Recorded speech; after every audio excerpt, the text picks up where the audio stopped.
Ooh, hello everybody. It's Halloween. Not yet.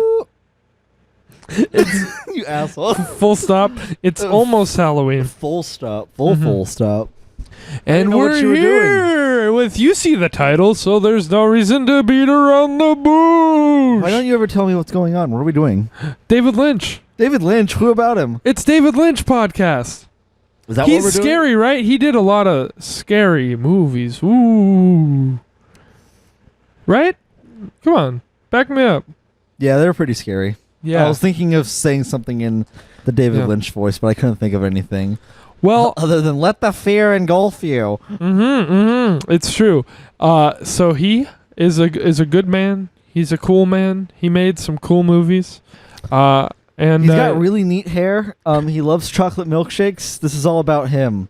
yes. Are we sure we shouldn't be doing this for Valentine's Day instead? You're right. Because we kind of idolize him. So he's not exactly a horror director, and we could have definitely gone with like An a actual horror director. you know, like a bunch of them. But I watched Eraserhead earlier in the year, and then you watched Eraserhead because I recommended it on this podcast. And then everything else was by force. Yes. I decided to watch Twin Peaks, and then I decided to make you watch Twin Peaks, and I decided to watch the rest of his films because I've never done that for a director, and he only has 10. If you're going by his Wikipedia entries for his films, which is exactly what we're doing, we are ranking 10 of his films, which That's a lot. Oh, I will name them in chronological order. So as It's a lot of movies to be introduced to. Yeah, it is. So I made you do just that. I made you also watch through all of them, and this is a new thing we're doing every I don't know. We're not gonna say for certain. Around every 5 podcasts or so, we're gonna not do recommendations, and it could be something like this. It could be something stupid, like a serial tier list or something. I don't know, just throwing ideas out there. Wow. I'm just kidding. I Hurting love my you. feelings. That's one of my ideas, guys. If you want that idea, let us know in the comments. Yeah. All 2 flies of you. I don't know. I'm totally fucking around. I'm totally down. Anyway, it could be anything. It could be an albums by an artist ranked. It could be whatever, man. Anything. We'll fucking see. The sky is the limit. Okay, now I'm going to rattle off which films we are going to cover. You can, if you're too lazy to go check his Wikipedia and see the films listed there. We are ranking in chronological order so as to give nothing away. Yes. Eraserhead, The Elephant Man, Dune. What was after Dune? Blue Velvet, Wild at Heart, Twin Peaks, Fire Walk with Me. Not the series though.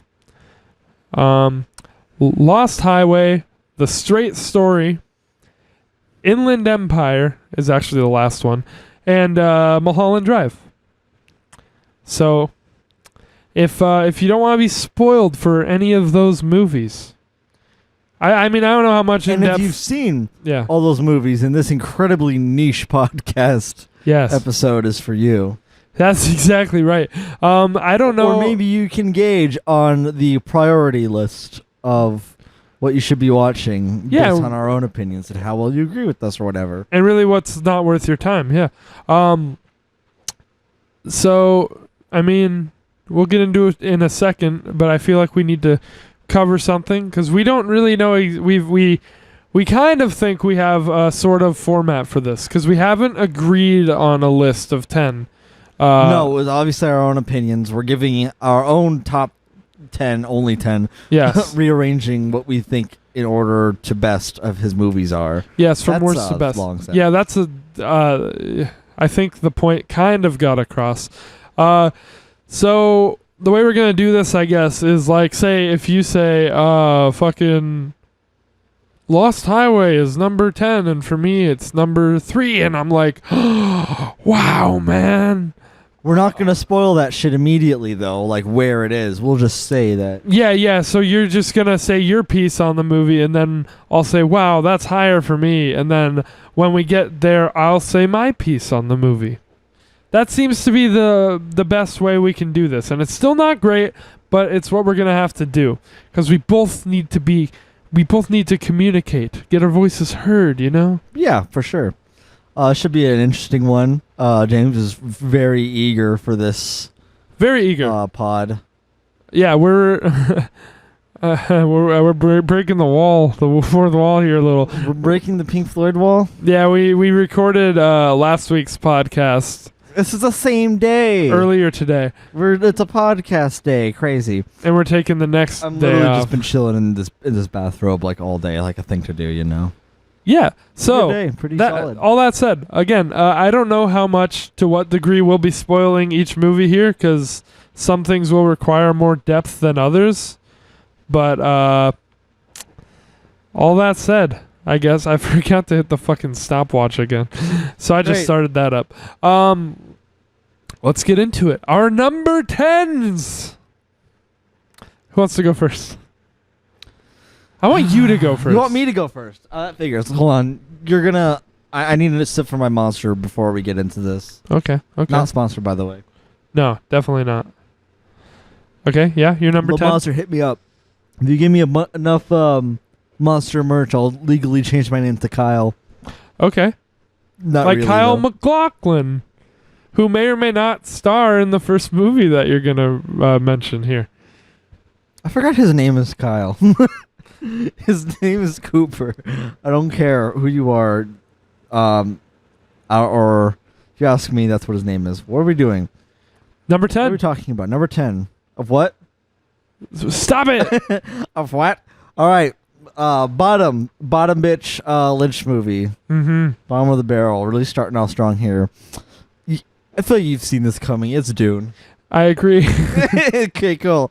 Wow. So now we can just talk about Dune. Yeah, so here's the Dune segment, guys, for the next, 30 seconds. Whatever the fuck knows.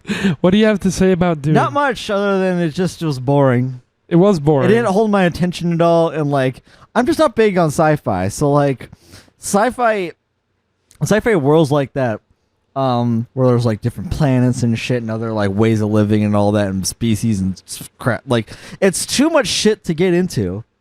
It's kind of like an RPG world, but it's not. It doesn't follow the any generic formula. So it's a whole mess of oh, I gotta learn this shit. You know. Well, it's definitely dense. This movie is definitely that. I will say I'm not going to label the whole genre. It's not my favorite genre. I mean in general, there's a lot to Star Wars and there's a lot to Star Trek. Right, but I think this and people who devote many of their time. Yeah, to learning all about they can there, which is fine, you know. I'm about that shit too, more on horror stuff, but just sci-fi. It's just kind of much of the same, I guess, to me. I don't know. But what happened here with Dune is apparently it's a one of, if not the best-selling sci-fi novel of all time, and it's supposed to be this amazing story, and it was kind of butchered here. So that's a widely known thing about this. I'm not familiar with that story, but this movie doesn't do a great job of making me want to get into that. There's a lot of exposition.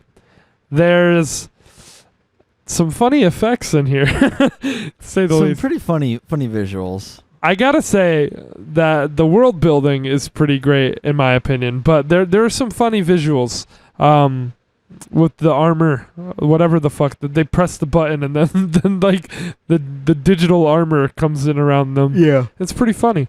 They turn into Minecraft soldiers. Cooper is really cute looking in this movie.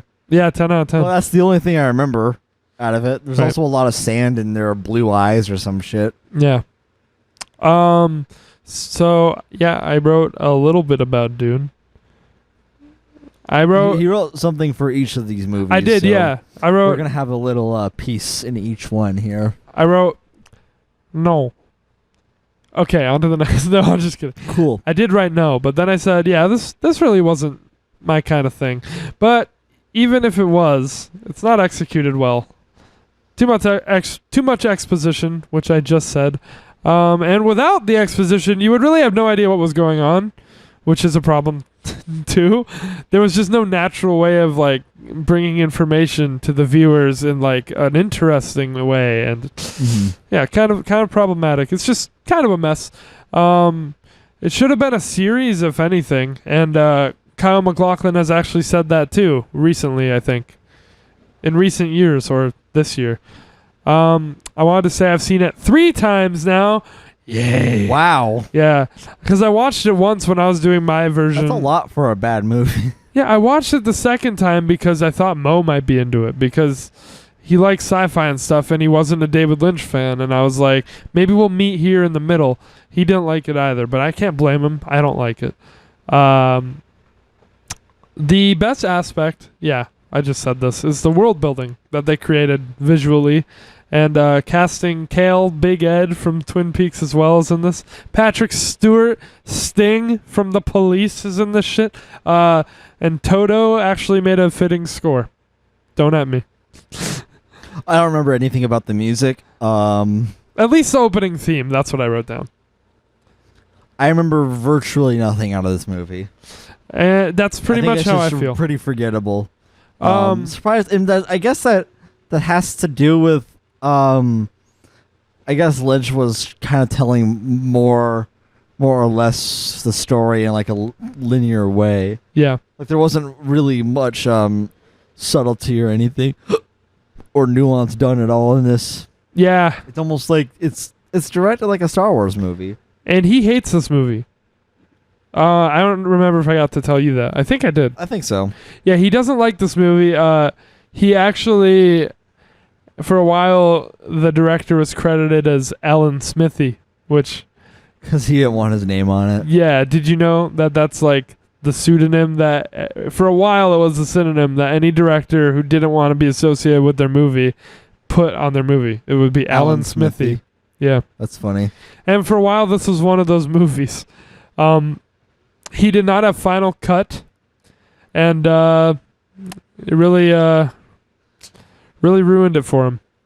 I think with the whole like pseudonym, I think they still knows David Lynch just from the amount of Twin Peaks actors. That's true, but they didn't come till later. It's like, oh, Kyle MacLachlan is the lead. Oh, that's just David Lynch. Right. And I think, I don't know, something cool in this movie is the David Lynch cameo. You probably don't even remember that. Nope. But I remember it because I wrote it down and I've seen the movie a few times. I remember the fat guy floating, and that was funny. Yeah, that was funny. Fat guy floating, funny. I do like a lot of the world building and effects and acting. And that's why I've got to go with a 4 out of 10 on this one. Yes, we're giving our numbers. I was just pulling up my Okay, yeah, I was like, I should have told you that we'd need our numbers ready. Okay, yeah, that's going to be the long way. I'm just going to search it so I can... That's that for me. Hopefully we'll have more that we have like the same movie in the same spot. What the fuck? Because that was nice. It's called Dune, D-U-N-E. Oh, they're remaking it. Oh, my dumbass put D-O-O-N. I kind of figured maybe, but... Yeah, you gave me the benefit. But I was kind of joking, too. You gave me the benefit of the doubt, which is your own fault. They're remaking this movie in 2020. Well, how much did you give it? A 4 out of 10? Yeah. Wow, that's generous. I give it a 3 out of 10. Yeah, well, you know. You rated this higher than Incredible Burt Wonderstone? I'm hurt. I did. I mean, they had some cool stuff going on. I just Magic isn't cool? I just explained all the cool stuff that did work for me, but what didn't work for me was the important stuff, really. So... This monster is really burning my lips. It's literally battery acid. All right. On to your number 9. That's my number 9. I don't know. What's your number 9? Number 9. I just said that's my number 9 because I burped directly into the mic. Okay. Cool. Right. I have a feeling it's going to be the same. Okay. Number 9. Yeah. Eraserhead. No, I'm kidding. that would have been a heavy discussion. The Straight Story. Hey, we're the same again. I'm happy about this. I'm not surprised, but like, 8 is probably where it's going to be different. Like 8 Probably eight through. Yeah, I agree. Just like it's just the bottom two really, because like I agree. Straight Story, it's harmless. Like it's really like it's a saltine cracker. It's like there's nothing wrong with it, but why would you go out of your way to have it? It's just Dune is an even more forgettable saltine cracker. So like it's literally just paper. So I actually think this is a good movie, but I don't think I enjoyed it. I don't think it's an enjoy. Okay, let me just read what I have here, I guess. Ow! And the first thing I have here is not much to say here. Some nice visuals and music. The story is touching and inspirational. But yeah, it's just not a great watch. It's not entertaining or all that interesting. You feel the length, and it's not even that long. The acting was good, and it's cool that it's based on a true story. Yeah. And apparently it follows it very faithfully, which is pretty cool too. It's definitely competently made. I think it does what it set out to do just fine. I just don't know that it needed to be a film in the first place. And I don't think it offers much in this medium, like as a movie. Maybe it could have translated slightly better to a biography or something. I don't even know if that's true. I just don't think it really is a worthwhile watch exactly. But it's good. It's well made. That's pretty much what I said. Yeah, it hits the mark. That's the word. It's well made, but like it's a movie about an old man driving a tractor to a different state. So it's like 300, 400 miles. Yeah. So like it's about as interesting as it sounds. That's exactly what I'm trying to communicate. That's the thing. It's like that's like if someone made a game about that, but like that was literally it. Like, could they? Oh, cool. Is there going to be random encounters with other people and like RPG element? No. Well, Just actually, drive a yes. tractor. But well, there is, but like, but it's not that engaging. It's just like, oh, that's cool. Oh, that's crazy that you're doing that. All right, we'll see you. It's just Do you want not a coffee. Yeah, it's just not the easiest movie to really like sink your teeth into. And the visuals are very nice. That's of the landscapes and like the sun and all I said that shit. too. Yeah, and I liked the music that was paired with it. I Like thought the music was boring. I disagree. I totally when you and I and Mo watched it is when I picked up on how well the music and visuals really went together. Like the sunset, and it's usually like kind of a folky music thing going on. It really worked for me. But so that's why I'm saying this is technically a competent movie. You just have to be like its audience, which I guess we're not. Sure, which I guess is what? Really I don't young know. kids? I don't know who the audience is. I think it's rated G, maybe PG. It's a Disney movie. It's G. It's technically a Disney movie. It's like the most harmless G movie ever. Yeah. So, well, I mean, there was the part where he was talking to, I think the bartender, maybe. I don't even remember. But the bartender. He was talking to him about his experience in war and how he killed his friend, and like it was pretty. Oh yeah, it was pretty true. like the emotion is there, the performances are there. Like there are good moments here. I think it's a good movie. I'm just not its target audience, and I'm not sure who is. But I guess that's it for this movie too. I told you this would go fast. Well, because we're at the bottom. Of course it's going to go fast. It's like, what else do you have to say about this movie? I don't have anything else for it. Exactly. Me neither. Except that I'm giving this one a 6 out of 10. I'm pretty sure I gave it a 5 out of 10. Let me check. Fair enough. Let me check. Yeah, you should probably keep that open so I don't have to keep padding parts. Well, I didn't know that you were just doing it already. Yeah, of course. Well, I thought you didn't have anything left to say. Yeah, I gave it a 5 out of 10. Okay. Of course, Mo gave it a 10 out of 10 like a fucking... Yeah, you did. Smart, yeah. His review for it was pretty good. Well, that's true. And I like that. And I like that. Okay, all right. So, number 8 from Mr. Skylar Boy. Number 8. Skylar Boy. Can you believe it? Here's where it gets different. Probably. I hope so. It's definitely gonna get different. Yeah, here. it's gonna be different. Number 8. Can you believe it? Wild at Heart. Oh, really? Okay. That's not too far off of me. But yeah, elaborate. Explain yourself. Why do I gotta explain myself? It was funny. It's a fun time. It's a good movie. Mm-hmm. I don't know why I put it at 8, actually. No. I didn't really remember, like, kind of the point of it. The point of it? It's kind of like, it's there. It's like a fun thing to kind of watch and, like, kill time, I guess. But it's just like, why did I do that? Well, okay. Well, first There's thing... nothing I really took from it, I guess. I'm going to go into it more when we get there on my list. But, because this is not my number 8. But, I want to say, it's a romance. It's a comedic romance movie. It's a rom-com, technically. And an adventure kind of thing. I don't know. Right. There's some action to it. I don't think it's meant to... I mean, Nick Cage, yeah, and Laura Dern. Yeah, Laura Dern.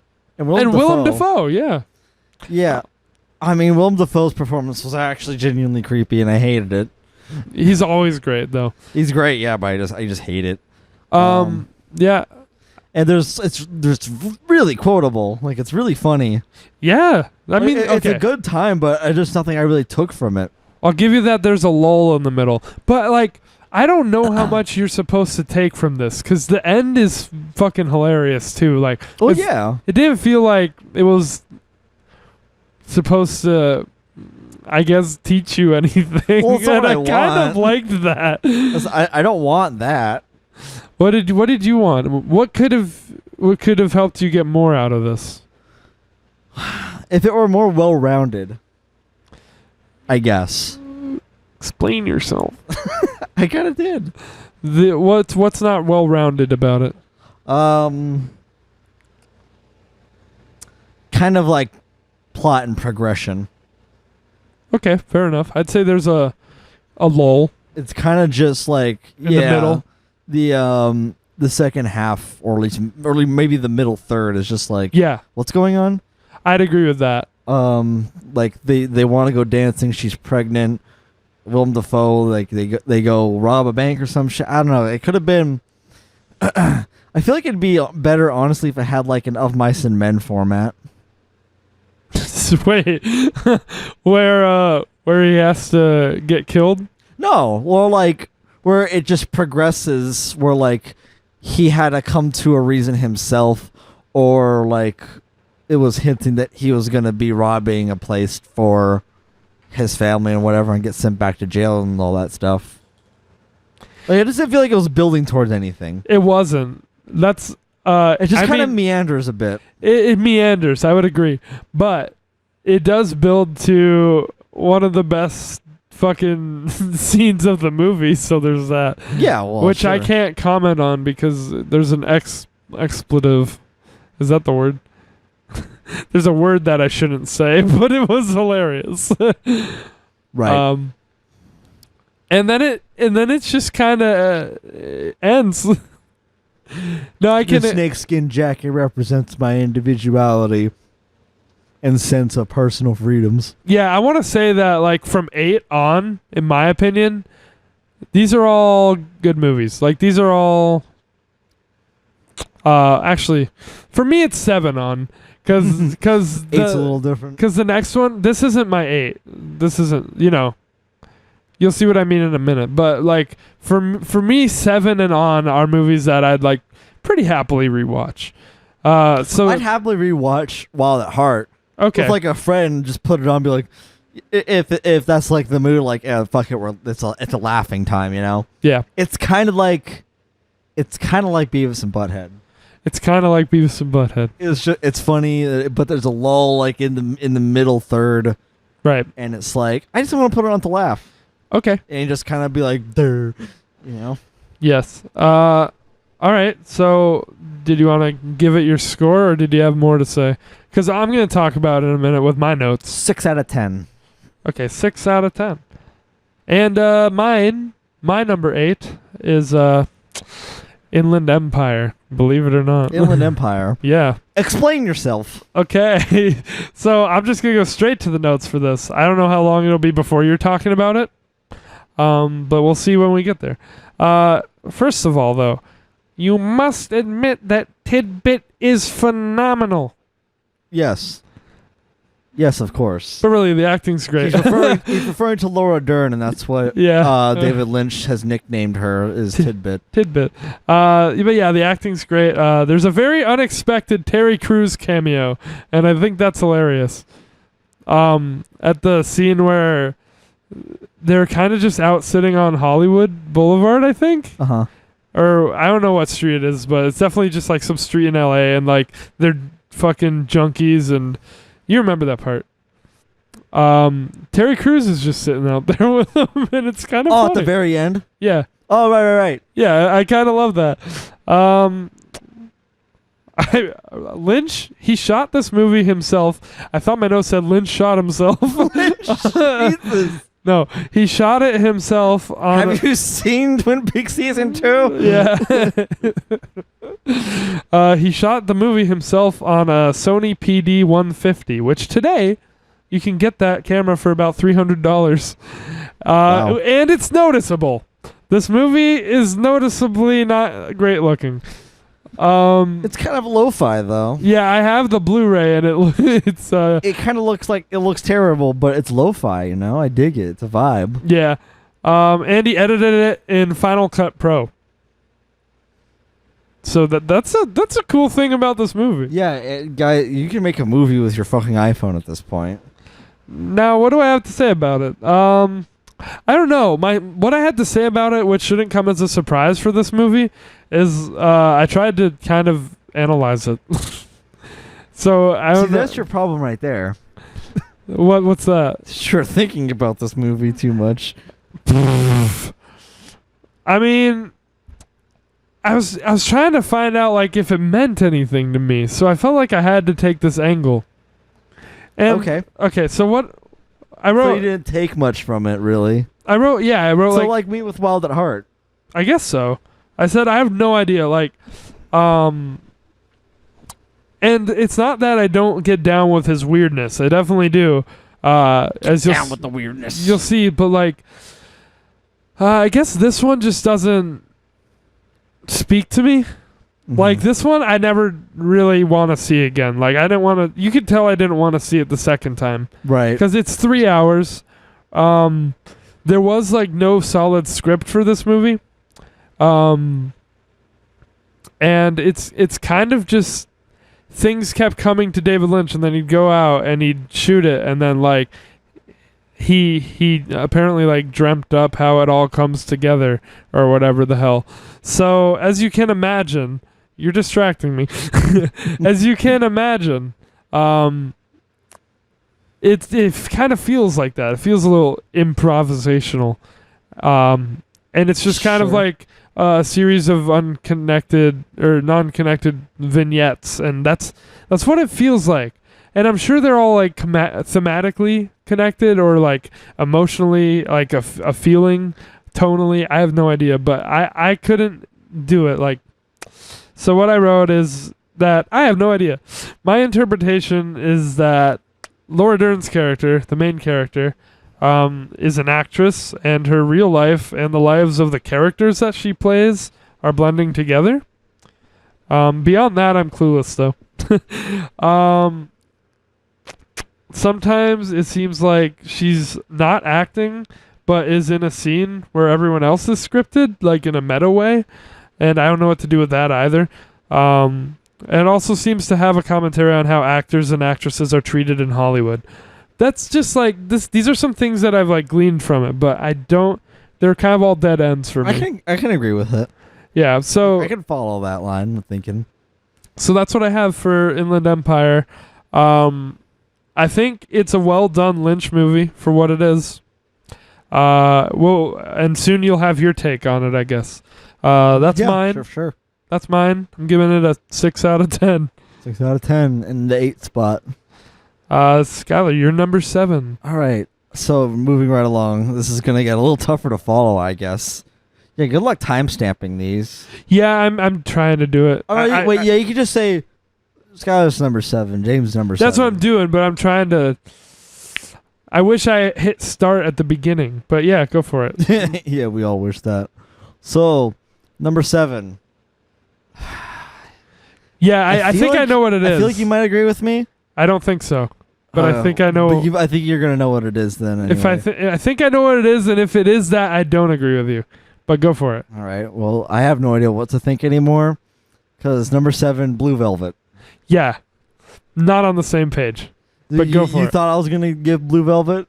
I thought it was coming. Yeah, because I know your rankings on these. Okay, so what you cheated for? So, positives. Cooper Butt. Cooper Butt. He got a fat cake. Yeah, that is the whole goddamn bakery. I would say. Other than that, I didn't really follow this movie, honestly. It's kind of like a weird mystery, like that's played out, like these two characters trying to figure out what's going on with something, and I guess Kyle's character just is kind of like just a horny boy. Well, he's kind of like a younger Cooper, and that's what David Lynch said too about his character in this movie, Jeffrey Beaumont. I do want to say, like, I'll let you get your piece out. Yeah, that's what I figured, honestly. But it was like with the other characters too. I mean, I don't know. I just don't really have much to say about this movie. Well, I don't know what the fuck is supposed to mean. I'm gonna sound like some fucking some fucking e-girl or no, I'm just kidding. But I felt like when we watched it, the mood was a little off. I mean, like in our room, the energy was a little off, and that might have been because Mo got really drunk that night, and we had to go watch it in my room, on my bed. I didn't really think about the mood all that much. Okay, yeah, that's fine. We were sitting there and I was eating nachos and shit. For me, I know I enjoyed it less that night than I did initially, and it was because I felt some weird energy, which sounds like, are you on crack? But yeah, no, I'm just being honest. It seems like some horoscope bullshit. Yeah, but I want you to get to say your piece, but I will say you're definitely in the minority of the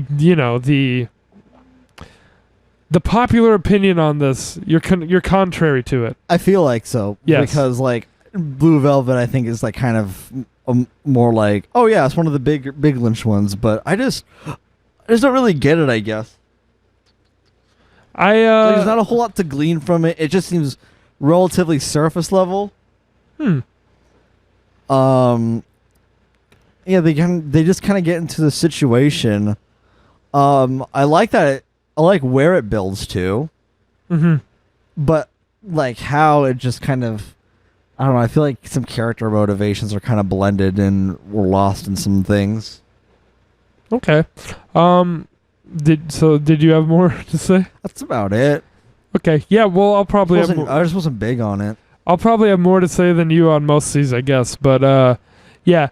That one's a pretty hard disagree for me. And I'll leave it there until we get there on my list. But for now, my number 7. Who knows? You might bring up my my ranking of it, which, by the way, solid at 6 out of 10. Dank. Yeah, I totally forgot you didn't rank it yet. So now my number 7. Wild at Heart. So I wasn't just a little higher. Yeah, I wasn't too far off from you there. Maybe we'll meet again going forward now, and have a same spot again. Wait, what was your number 8? My number 8 was Inland Empire. Oh, Inland Empire, right. So my number 7, yeah, Wild at Heart. I wrote barely anything here. Yeah, I wrote, now on to stuff that I enjoy more actively, because that is true. I think it's hilarious for the first half, has a lull in the middle, picks back up with Willem Dafoe, and has a strong ending. We kind of said all that when you were talking about it. Yep. But you had more enjoyment out of it. I actively enjoy this more. I think it's a very, very fun experience. this is a movie that you don't really put it on if you want to show something that like means anything, but you put it on if you're just like I don't know, me, you, and Mo were in kind of a goofy mood, so I put this movie on because that's like what it fits. That's what it's for. Like, and I enjoy it. So that's pretty short, but yeah, that's it. 7 out of 10 from me. Not too far off. Just you enjoyed it more. Mm-hmm. Just fair. Nothing we can really do about that. On to your number Back 6. to me. Now look at me. Back to him. Back to me. That's what we're doing here. It is. Number 6. Making our way along here. Oh, I don't think we're gonna agree. No, we're not gonna agree. On number 6. Because we already had talked about it. It's Inland Empire. Oh, okay. I didn't think it would be, but yeah. All right. It's not Explain going to yourself. get much higher than that. Yeah. Well, I enjoyed this movie because it actually felt more like an experience. I would agree with that for sure. Definitely, that's a wild trip. I think this movie gets the label of the most wild trip out of the David Lynch movies. It does from me. More than Wild at Heart, even though it has in the fucking title. Whoa, crazy. Yeah. Whoa, calm down there. Yep. But this thing is constantly like whipping you around, but like it's not done on it just for pure insanity. Like there's lots of motifs that you can kind of pick up. And the thing about it, which I guess is a double-edged sword, like you pointed out, there's a lot to this. Yes. There's a lot that you can kind of take from it, but like that's what I like about it. Right. That people can take different things from it. He gets points for that, and it's equally valid with shit. For me, the movie was more about what that kind of line of work and like the Hollywood dream would be about, like what that would do to a person. Acting. Yeah, like the industry can just kind of spit you up, swallow you whole, and spit you back out.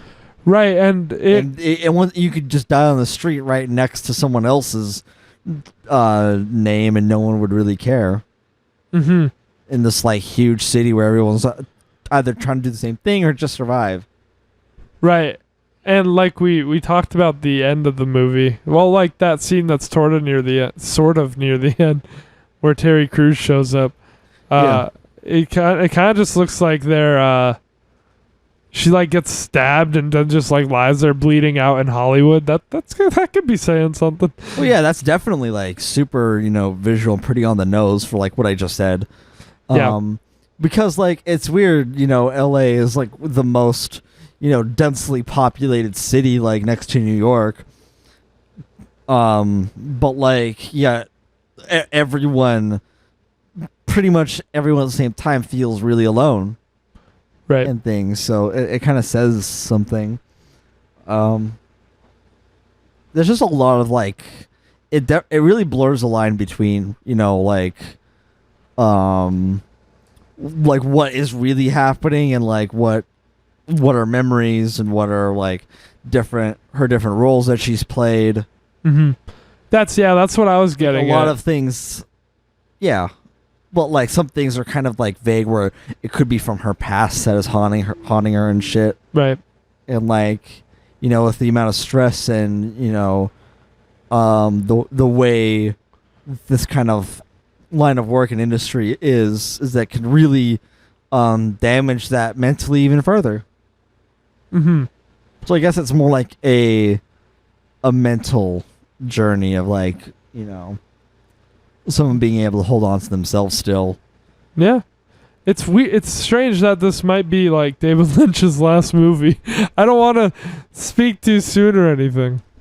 But I'm not saying like, oh, he's getting old. He is getting older, but like this came out in 2006. Yeah, and Laura Dern's performance is incredible. Incredible. Yeah, that's why he went out on the streets of LA and sat there with a cow. And even time is like kind of weird and malformed because you can easily kind of lose track of time when you're not in a good place or just busy doing other stuff. Right. It really depends. It's really weird like that. Well, I'm glad so that's what it means to me, I guess. Yeah, I'm glad it hit for you. I was definitely also trying to theorize out like the whole time, and like every time You kept hitting another walls. scene happened, it was just like nope. You throw that theory out the window. I'm like fuck.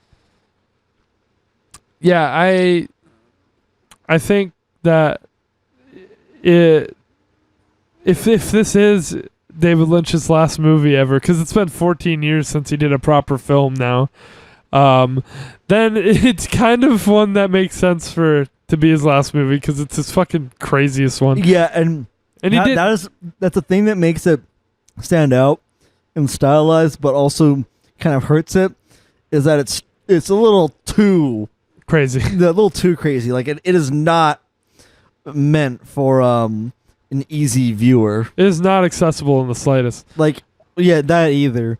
But like you can't really casually kind of show this movie to somebody. Oh no. Like they'd be like, they look at you like you're fucking insane. And they want to know why the Just quality like, what is so happened? Like they would think you just showed them the worst movie ever. bad. Mm-hmm. But like honestly, like Inland Empire is kind of based. Meaning? Huh? Meaning? It means that it's based. Yeah, but that's a Reddit term, so explain it. It's the internet term. Okay, based. Urban Wait, do you not know what you mean by that? No, I do. It's just easier to look up the definition. Tick, tick, tick, tick. Agreeable, admirable. Oh, you think so? It's kind of like a based. Kind of means like that's the meta choice, you know. Yeah. Where that's like saying, you know, Green is my favorite album, or Hurley's my favorite Weezer album. It's like that's kind of based, honestly. Well, all right. It's yeah. So, yeah, I think that he did. Well, I know he did everything for this movie, basically. Like it was the first time that I know of since like Eraserhead that he had this much control over one of his films. Like he wrote it, he directed it. I think Which is really cool. Also, he did the music, he did the this, he did the that, and it's just got his huge David Lynch fingerprints all over it, which is cool, but it doesn't resonate with me as much as Eraserhead, obviously, because I haven't said Eraserhead yet. So that's neither of us have. So that's an observation. Yeah, that's an observation. I'm shocked. Yeah. So you wanna? Yeah, are we moving on? Are we giving rating? Oh, that was just mine, right? Yeah, Inland Slap Empire. It's a solid 7 out of 10. Dang. So that means like 5 movies now that are coming up from here. Actually, yeah. Or 7 and up. Yeah, for you. And for me, I think 6, because I gave the last movie a 7. Well, we'll find out with your number 7 spot. Yes, my number 6 spot, you mean. Eraserhead. No. Number 6. My number 6 spot is probably a disappointment to a lot of Lynch fans. I feel like I know what it is. If I'm guessing. And you. Lost Highway. Really? Yes. Wow, I'm shocked to see that this early. Lost Highway is... Okay. Okay, Well, and my top note, my first note I had on it is going to add to this being a hot take, because I only recently swapped this with Wild at Heart. I had Wild at Heart in this spot, and I was like, oh, I know it's controversial, but then when we rewatched them both, I gleaned more from Lost Highway. Not terribly much more as an enjoyable experience, to be honest. I'm still in shock. Yeah, I'm getting a lot of looks from you over there. Yeah, like what the That's like saying I recently played Spyro and I just don't think it's as good as Ape Escape. I'm just like, what? Explain yourself. All right. So explain yourself. all I've got for Lost Highway is that I feel like he perfected this idea with a different movie that we'll talk about later on this list. And maybe it kind of plays against this movie that I saw that other one first, I think. I can't even remember anymore. I believe I did. It's cool that Henry Rollins is in this movie. he was the lead vocalist of Black Flag in the 1980s, and he was one of the prison guards. And I think it's pretty funny to see him on screen. I think that it's got a great sense of humor. Especially, I don't remember the character's name, but like after, obviously this movie goes through like two different sections. There's like the first 40 or so minutes where it's kind of a dude and his wife, and they are monitoring their house because they're getting tapes sent to their door of like videotapes of their house, and it's like, oh, someone's watching us. What the hell's going on? That's pretty creepy. And after about halfway through the movie, something confusing happens, and it seems like he killed his wife, and he goes to jail, and we end up in something that seems completely unrelated, like an entirely different reality, just like some like 20-something-year-old and his friends, and his life working at this like mechanic car shop. Like it all seems like, what the fuck am I watching? But then his boss is a hilarious character in that scene with the car chase. Right. Yes. Is like one of the best moments, probably the best thing in the movie, in my opinion. So yeah, that all that to say, it has a good sense of humor. Mm-hmm. There is some genuinely creepy stuff here, and some not so creepy stuff that aged poorly too. There are some kind of funny, very early CGI type effects that are in this movie too, that look pretty funny. Do you know what I'm talking about? I think so. Yeah, they kind of did that. They put the mystery man's face on his face, and it looked really funny on the other dude's face. I'm being so vague; it's hard to talk about this movie because I don't have their names. I think I know what you're talking about though. With one other movie has done this too. Yeah. But I guess like you haven't really answered the question of like, what didn't you get out of this compared to Wild at Heart? Wild at Heart?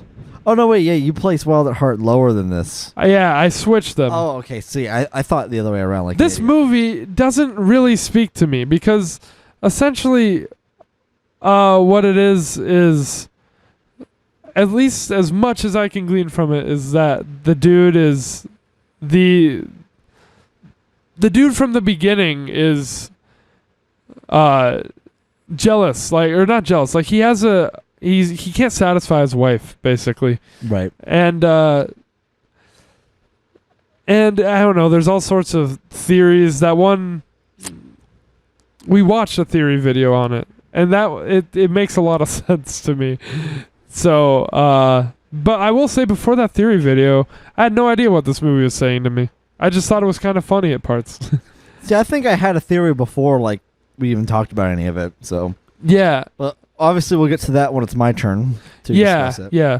But basically, in my list. Yeah, he has a bad relationship with his wife, and so when he kills her and goes to jail, basically the idea is that the rest of the movie in this alternate timeline is like something that he's dreaming up in jail, wishing that his life was. But even in his dream, like, the residue from reality starts sinking into that dream where he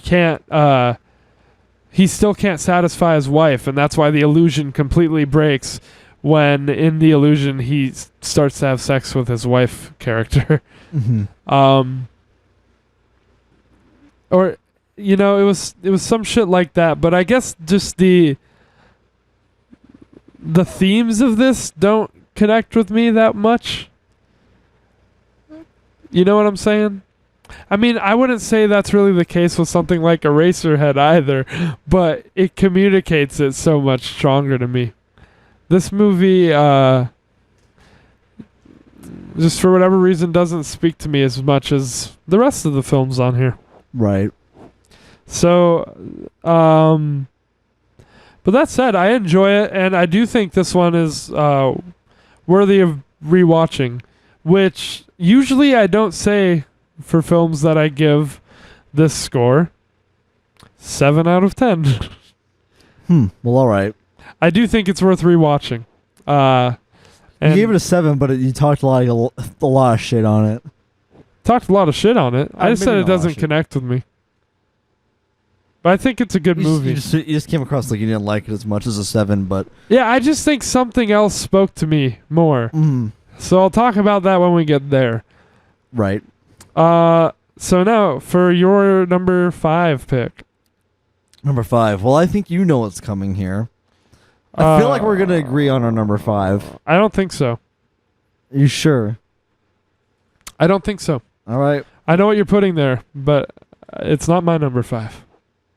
Okay. You're gonna be disappointed with me. Go for it. Now I'm worried. All right. Well, guys, my number 5 is Elephant Man. Yeah, it's not mine. Really, it's higher. Go It's for it. higher than 5. I'm surprised with that. Like even if it's number 5, like I think 5 and up for me. I love these movies. Oh, really? Okay. Yeah, You love the Elephant Man. yeah. Inland Empire was like close, but like I love Elephant Man. Okay, cool. It's pretty different than his other movies. Mm-hmm. This one I think to me kind of stands out with that, and this one is also based on a true story. Yes. Yeah, and it's much more interesting and much more up David Lynch's alley than the fucking Straight Story. I would agree. Cover. Yeah, it's really fascinating too, and it gets people invested into these kind of stories because crazy people like the Elephant Man existed. Okay, not crazy, but like crazy in terms of different. Crazy, not crazy, Pete. Like just crazy things happen, basically. Yeah, like there's a crazy whole stories. A huge variety of like super interesting people like that, but like it just shows like how brutal they treated him, like a sideshow. This was taking place in 1890. Yeah, in the 1890s. And in London too, like yeesh. Mm-hmm. And it just kind of shows how this is the real Disney movie. Like fuck Straight Story. This is Quasimodo, but like in real life and brutal. You know? I feel like this is because it's pretty easy to like see that the themes are about how brutal and ugly people can be, and like they're the real monsters when treating another human like so badly just because of their physical and physiological shortcomings, maladies. I don't know. Abnormalities. Abnormalities. I totally agree with what you're saying. I mean, it's coming up for me, but it's not my number 5. But I agree with everything that you it's said. higher for you, so. It's just other movies outrank this one, but like I did really enjoy Elephant Man. It's also like it's rated PG.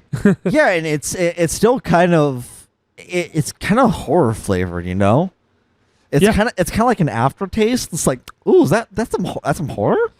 Yeah, it's got a I guess because of the again practical effects and the makeup done on the Elephant Man. And it's also touching because he's really adorable once he puts on that suit. He's a sweet man. Yeah, he's a sweet boy, and he can read and likes the Bible. Yeah, and it's got Hannibal Lecter in it. He just wants to be a normal person, and he like looks up to that doctor and shit. Yeah. And also, like, can I just mention how crazy of a power move it was when like the doctor looking after them got the Princess of England there to read off a note directly from the Queen, right? To keep him in there when everyone else is being a dickhead. Yeah, I don't know. That's a tasty power move. I don't know how much, like, to a T, this movie follows the true story compared to, like, the Straight Story. So I don't know like what happened and what didn't, but it's a powerful movie. Yeah, I don't really care if it being too close to the truth. Yeah. It because this is what we got. Yeah. I think it kind of paints things more at benefit with its themes, Yeah. which are really strong. I think it's David Lynch's easily his most sad film. Yeah, for sure. It's really depressing and shit, but so is, London at the time, in that time period. Like for not being abstract, for being just something that you can connect with, like humanly and like humanly, and like not having to go to this other plane of existence to connect with the abstract weirdness you're consuming. Like this movie just is straightforward and it hits hard. Yeah, and like also this movie like keeps your attention from like start to finish. I think so too. I didn't know if it was keeping your attention. Yeah, I didn't remember. It definitely did from start to finish. That's good. I didn't remember what you scored this, but for some reason I thought like, oh, he didn't like it as much. We're pretty close on this. If the Elephant Man is your favorite Lynch movie, that's pretty based, honestly. What do you mean? I don't know what that means in this context. It's pretty based. If this is your pick for that favorite. means it's basic? No, it's the opposite. Oh, okay. It's hipstery. That's what I mean when I say based. Okay. It's all like right. really hipstery to pick it. Such a hipster choice. But I don't know. I give this movie, it's either a solid or a strong 7 out of 10. Okay, I think it makes sense for this to be someone's favorite Lynch movie because Wait, look at the letterbox thing. His bag looks like it's smiling. It's just cut off. Stop. It's creepy. The man in the smiling bag. It's a straightforward movie, so I actually think it's one of his most accessible, and it wouldn't surprise me. It's straightforward, but it's like I don't know. You can tell it's Lynch. Yeah, I guess so. I could see that. I just don't know who saw Eraserhead, which was his only movie out at this time, and was like, we need him to direct the very real story of the Elephant Man. But actually, I guess I do know it was Mel Brooks who saw Eraserhead and decided that, which is kind of funny. And Mel Brooks worked on this movie but didn't put his name on it because it's not his usual thing. So that's another cool tidbit about this. All right, on to my number 5. Oh boy. James number 5, guys. I'm ready for your disapproval, but honestly, the funny thing about my list is it's relatively in line with the basic Lynch ranking. So yours is a little more out there, I think. Cool. I got a base list. Hell yeah. I guess so. That said, at number 5. Don't give me that look. Do you have a guess? I don't want to guess because I'm worried. From how out there my guesses are, it varies how great my disappointment will be. At number 5, I have Twin Peaks Fire Walk with Me. How? Huh?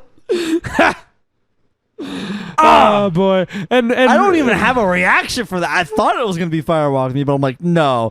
That's like the max disappointment I can have. And the notes I have aren't going to make you or much close happier. to max. Sorry. Yeah. The notes it's up there. These notes won't make you that happy either. I wrote better than season 1, better than season 2, not as good as season 1, and kind of unnecessary for what it is, like the Breaking Bad movie. We'll talk. Okay. We'll talk. We'll talk. Keep your ringer on. We'll talk. We'll talk. So I knew this would be higher up for you. I'll be calling you. I get why people reacted the way they did when this came out. I think my body is so disgusted with that. Stop it. Like, because no, now I really have to shit all of a sudden. Okay. I think you just took all that. You just fed me so much bullshit. My body's just like, I have to get this out of me really quick. You'll be able to talk about it soon. You'll be able to state your case. But yeah, for now, my take is that. Oh God! I accidentally turned the TV on. Oh, it's too bright in here. Oh gosh. It's I mean, depending on how you want to look at it, it's kind of just a story that you already know from watching Twin Peaks seasons 1 and 2. And if you just watch this movie and not Twin Peaks, then you spoiled the show. And in my experience, in my opinion, you're better off, going on this journey with the show instead of the movie. If you were gonna, I'm just saying, if you were gonna pick like one or the other or something, don't like spoil it. That's not a very strong point. I don't think anyone. But why is it at number 5 though? I don't think anyone was going to do that, but I just wanted to. What to is get it that that's out there. doing for you? So that most of that is what it doesn't do for me. That is not season 1. No, it just doesn't bring much new to the table for as far as Twin Peaks goes. Okay. I can accept that. It's a story that you just get to see it play out. Like, some people feel like this movie retcons season 1 and 2. I don't feel that way. I don't understand how that's a thing. Like, how people think that. Yeah, I don't get how it's inconsistent with the show, but I know Mo thought that, and I didn't understand how. I think his argument was that we see Leland being fucking mean and crazy half the time, but in the show, he was always like Mr. Nice Guy right up until, stuff. And my argument for that is just like, well, of course he was nice half the time and fucking evil the other half the time. I felt that was heavily implied, but I guess, retcon. So to sum that all up, I guess I'm just going to read my Letterboxd review of this. I should have maybe checked Letterboxd as I was going, because that's where I wrote all the juicy stuff. So yeah, okay. I wrote, I'm curious how good this film is if you watch it standalone. As a companion piece to Twin Peaks, it honestly doesn't add a whole lot. But that doesn't necessarily mean it's not an enjoyable film. It contextualizes part of the original run, as well as the limited series from 2017. And it's pretty cool to see Laura Palmer star in Her story for the first time. But overall, I'd say the quality is on par with the first half of season 2, and I plan to keep the film as part of any future rewatch of the series. So, yeah. That's the take. I should have just read that. Yeah, you should have stuck with that. So it's okay, I guess. So yeah, that's that. I can see what you mean. I'm sure we'll hear more about this soon from you. Yeah. Keep your ringer on. I'm giving this one another 7 out of 10. That seems to be the most common rank I have for Lynch movies. Yeah, I mean, same, honestly. So go for it. Your number 4. We're getting into the top 4. Sorry, my hand is a little busy. Top 4. We already broke the top 5, guys. Well, maybe at this point is where I'm going to be a little unpredictable for you. I think Maybe. I know what's coming. Are you sure? Are you sure about that? I'm not, but I think. Well, we already talked about it. Yeah. Here we go again. It's Lost Highway. Yep. Okay, that's what I thought. So, go for it. Well, this movie actually connected with me. Interest. And this was one of the first ones that I had seen. Yep.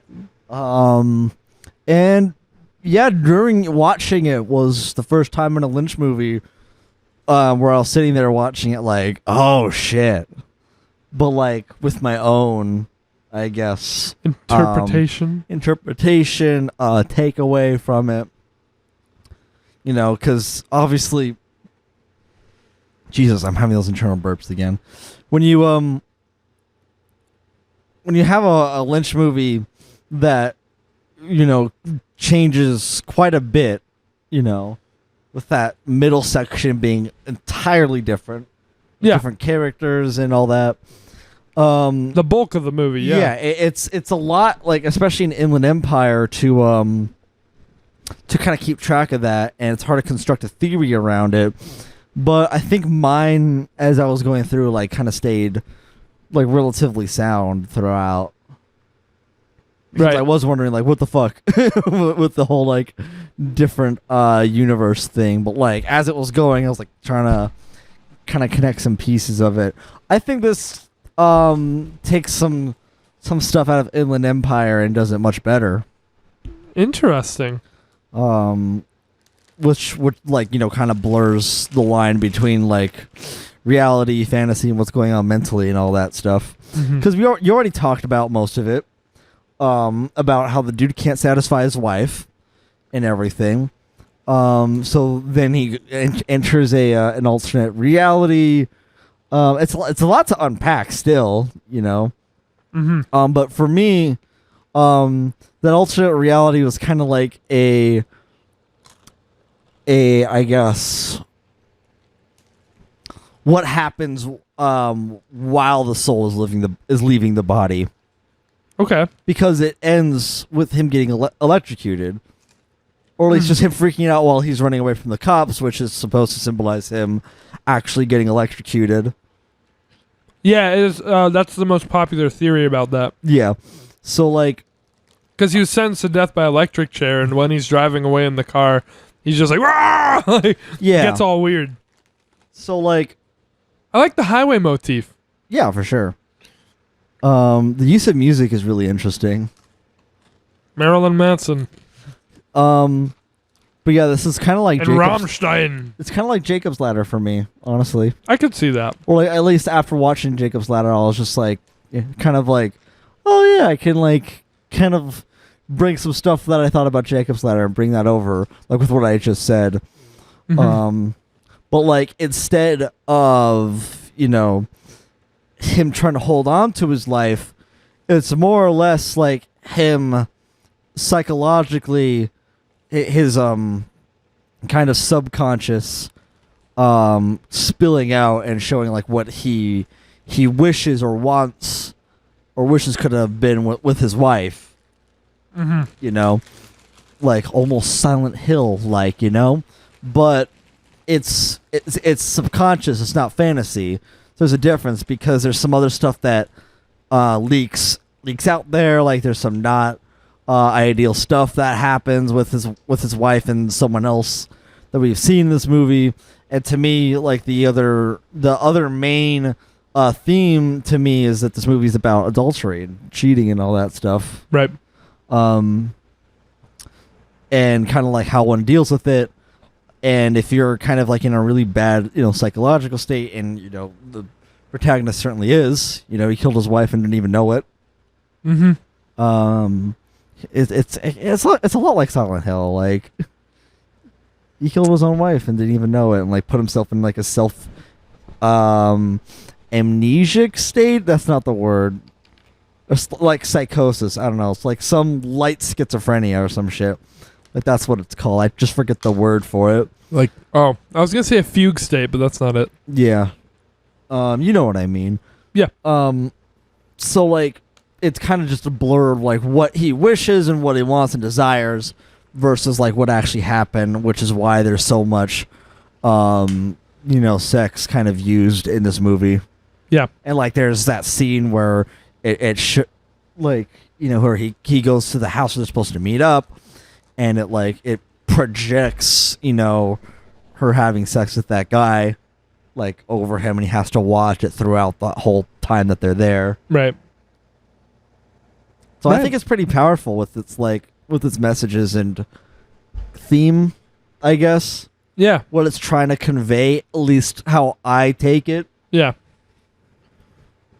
The way it spoke to you hit you hard. Yeah. That's what matters. Yeah, it's kind of like if this and Jacob's Ladder is just, there you go, that's Silent Hill, like just there. The funny thing, that's all though, you need. Yeah, the funny thing to me is that you said it like takes from Inland Empire, but this was almost 10 years before that. Like his last three, actually. Well, I guess other way, it does something similar to Inland Empire. I just mentioned that because we talked about that before this movie. Yeah, his last three were this Lost Highway, Mulholland Drive, and Inland Empire. And they're all they're like the LA trilogy. They're all in LA. They all take place in LA. Mm-hmm. At least the yeah, I guess it's less like it hits you over the head a bit less in this movie that it's LA, but it is. I'm gonna hit you with a theory. Go for it. This doesn't directly have to do with Lost Highway, Okay. but hear me out. Do you know the Pixar theory or the Disney theory? No, it's Pixar theory. You know, I mean, I know like the general idea of it. Which is that all of the movies take place in the same universe. Yeah. What if Yeah. David Lynch, Pixar? I've been doing that a lot today. Just, I won't have to say anything. I just bring my hands closer together like they bang. Like, what if Lost Highway is a sequel to Wild at Heart? That'd be hilarious. Think about it. It just got way darker. Oh God. And then she has a baby and turns out to be Eraserhead. There's a timeline. Yeah, it's perfect. There's your timeline, bitch. Did you? And then the wife leaves and tries to become an actress, and then it's Inland Empire. I need to stop because I actually like this theory. So, what would you rate it? And Blue Velvet's the prequel because they don't date yet. What? Okay. Or do you have a theory? Fuck.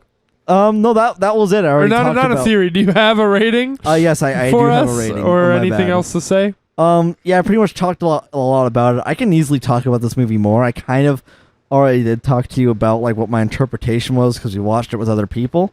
Yes. We had a little conversation after. Yeah, but I give this movie a strong 7 out of 10. Okay, cool. Just because I wouldn't really rewatch it again. Wait, what? I said just because I don't think I would rewatch it. Oh, really? Interesting. Again. Okay. Yeah, that's funny because even when I talked about this movie, I said I would. I still like other movies that hit me just as hard, just a little bit better. Okay. Such as Donnie Darko, Jacob's Ladder. Yeah, this one was like I said, it was my number 6, but I would rewatch it because I think there's enough of this puzzle that you can piece together more every time you see it. So, yeah, on to my number 4, which is The Elephant Man. So I figured it wasn't too far away. Yeah. From 5. Elephant Man, very well written and performed. Saddest Lynch film. I already said that. He really did a great job with this true story. And I already said I wonder who saw Eraserhead and was like, he should direct Elephant Man. But it was Mel Brooks. So I already answered that too. Now let me see what I wrote about this on Letterboxd because that might be the way I should do this from now on.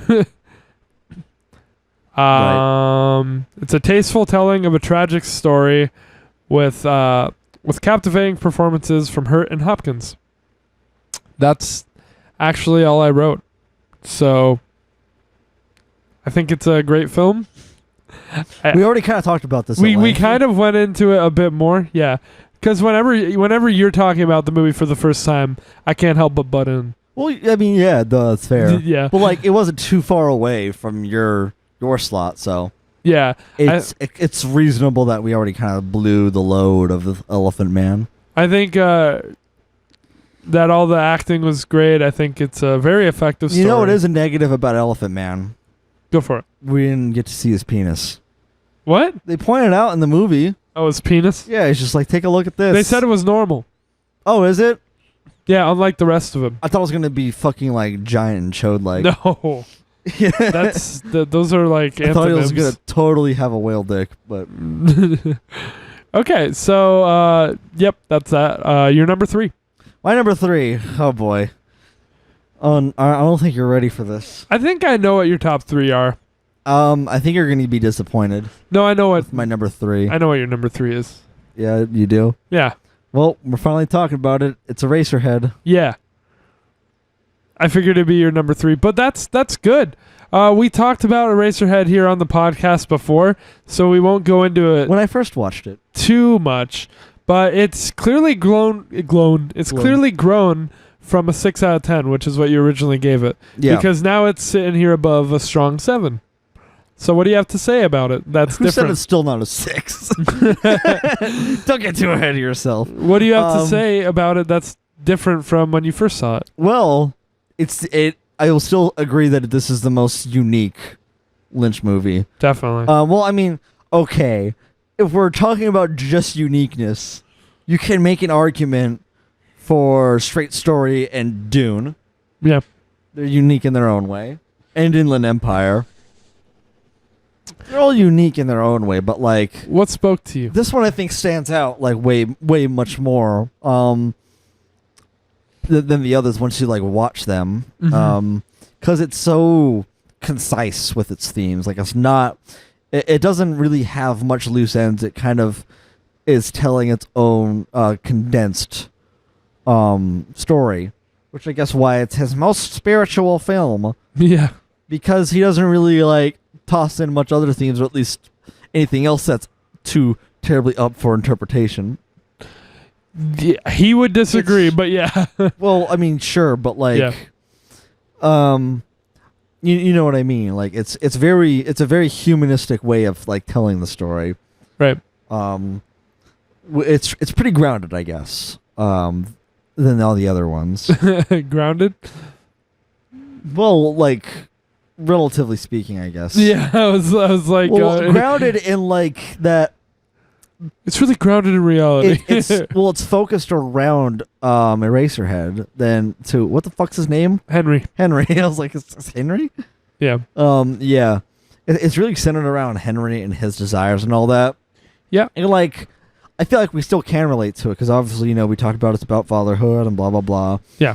Not like, relate to it, but like we can understand it. I feel like we can relate to it if we would imagine what it would be like if we were forced into that situation at the age we're at. Just to be like a surprise father. Just like not ready at all entirely, and like the wife even less so.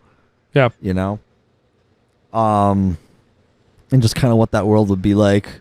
We did talk about this a great deal, so I guess I just wanted, if you wanted to elaborate on anything that, your mind has changed about, or maybe you just... Oh, after watching Twin Peaks and just, understanding other stuff. wild shit, the red curtain scene isn't even that fucking, like, what the fuck anymore. Oh, yeah. It's kind of like...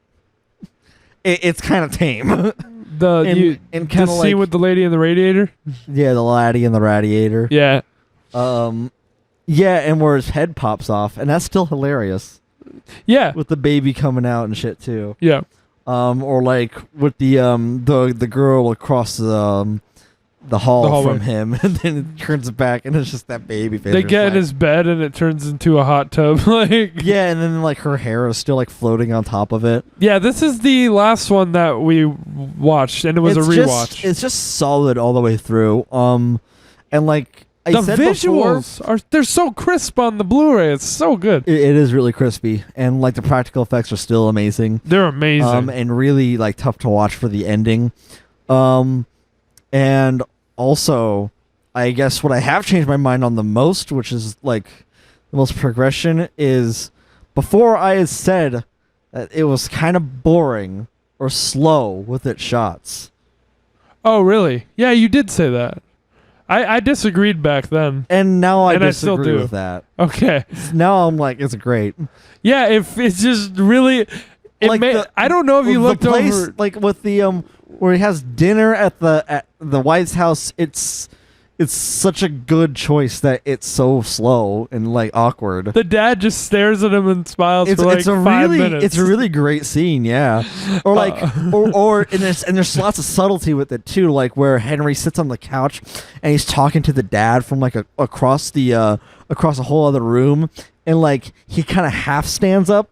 Yeah, but he's still hunched over, so it just like shows how uncomfortable it is. Yeah, or that he is, where he's not sure what to do. Right. It's really great. No, I totally agree. Like, you need those long shots. That's what makes it great.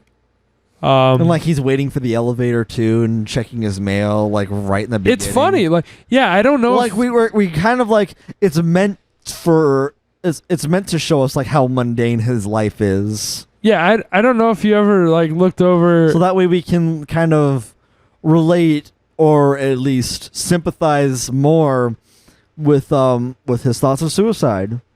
Mm-hmm.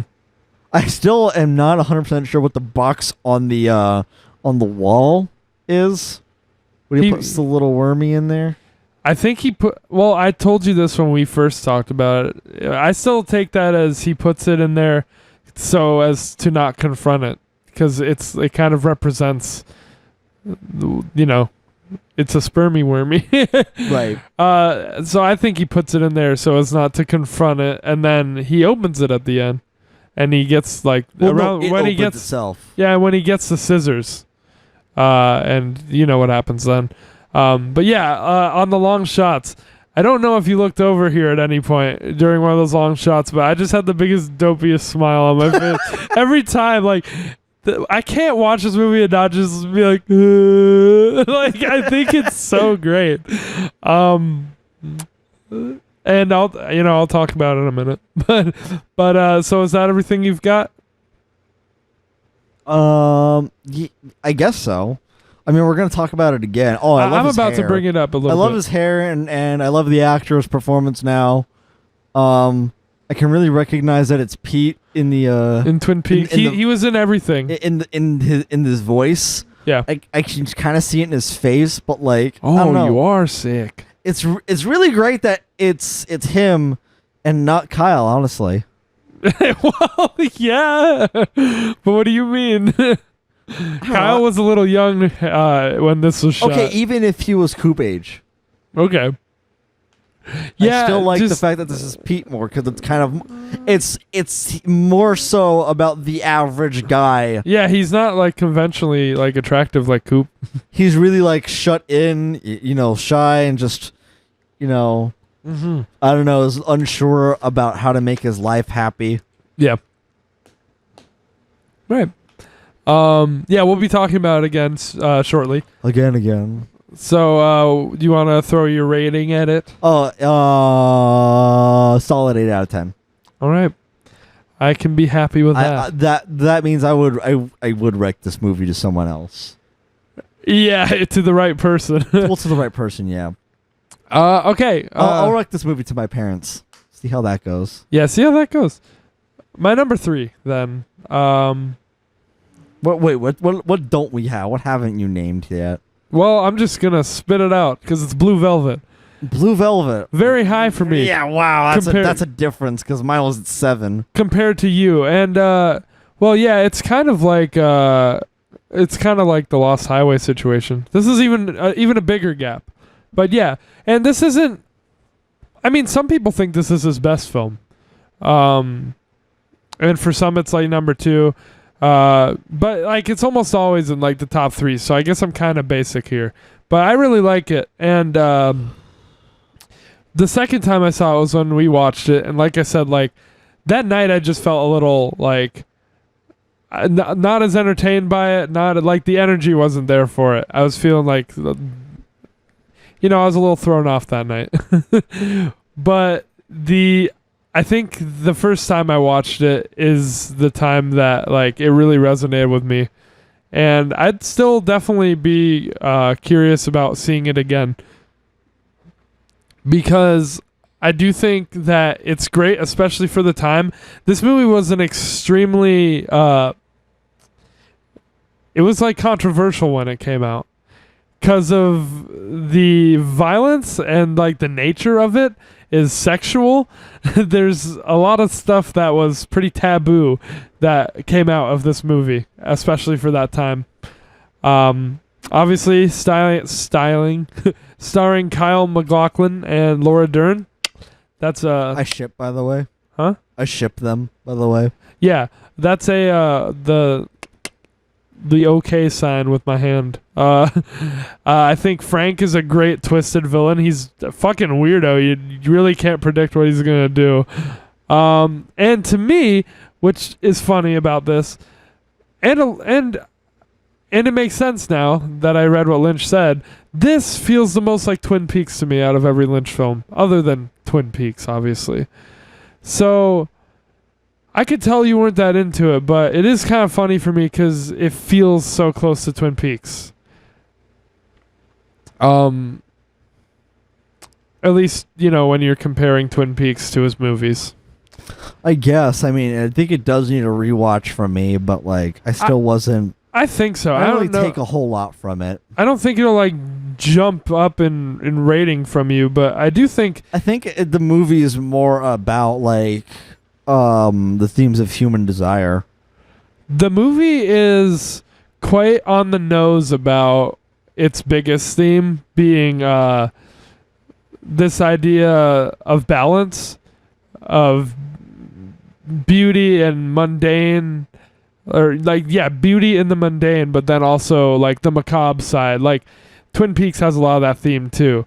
It tries to balance, because like the opening shot is obviously like the most famously used example from this movie, where we see like this fence and blue sky and flowers, and it's all pretty. And then it goes on, the camera like goes underground, and we see all these bugs and dirt and grime. And it's not too long after we see like the ear that Jeffrey Beaumont finds, and kind of starts him on this whole journey. And so it's about the balance of the mundane and the macabre, of course. Right. And it's about the curiosity, which gets Jeffrey into his whole situation. He wants to be the guy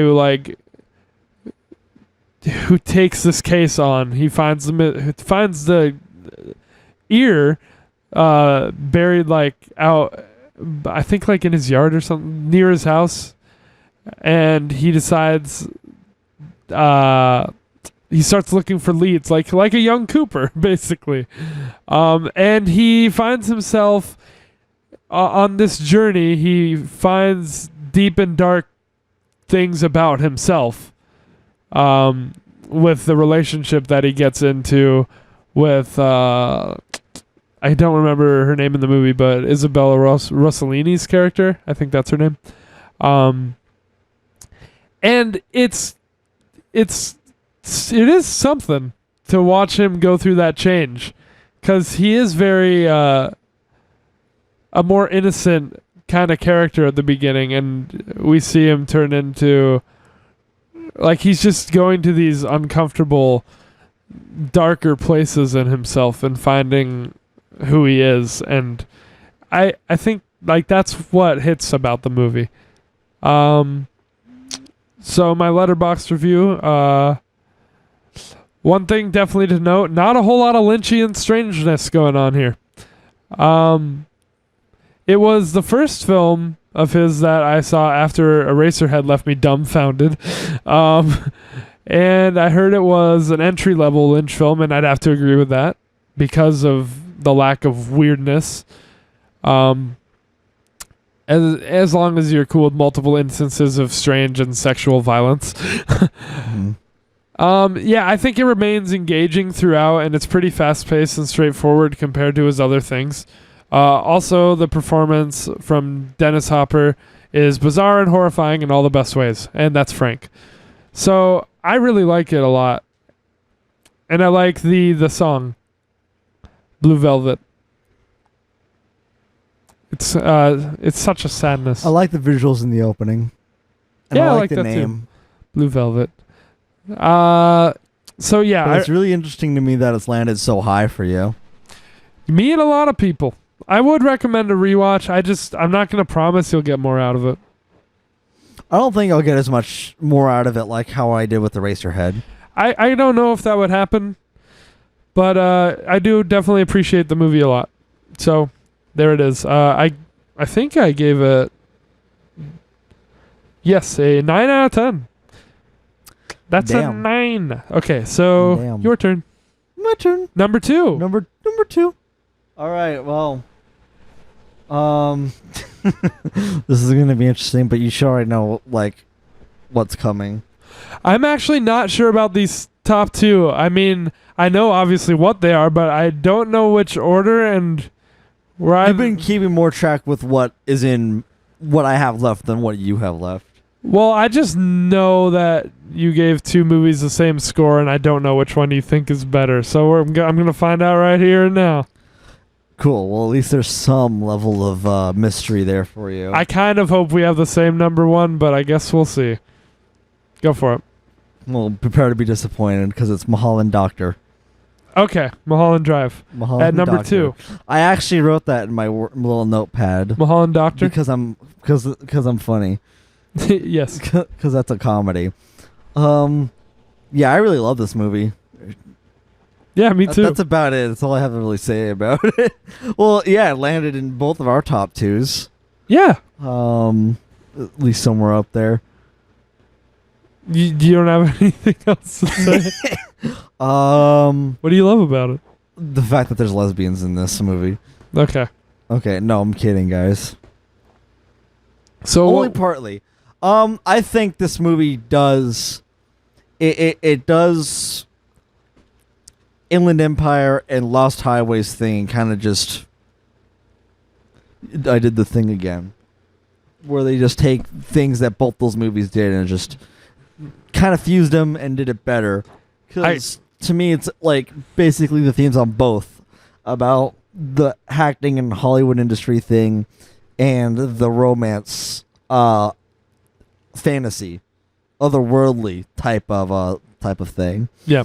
But we get to that other world, like that's where we start off. Mm-hmm.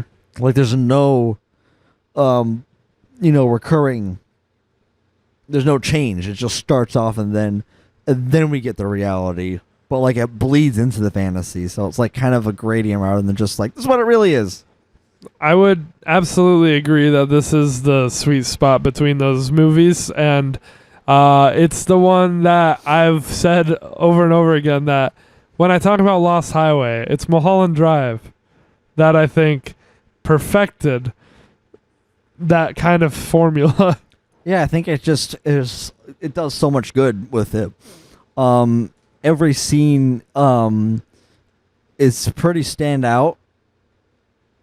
Yeah. I think, Oh, yeah. Like they're all really memorable. This is if not like, I don't know. I was pretty uncomfortable during the scene where she does that audition. Really? Yeah.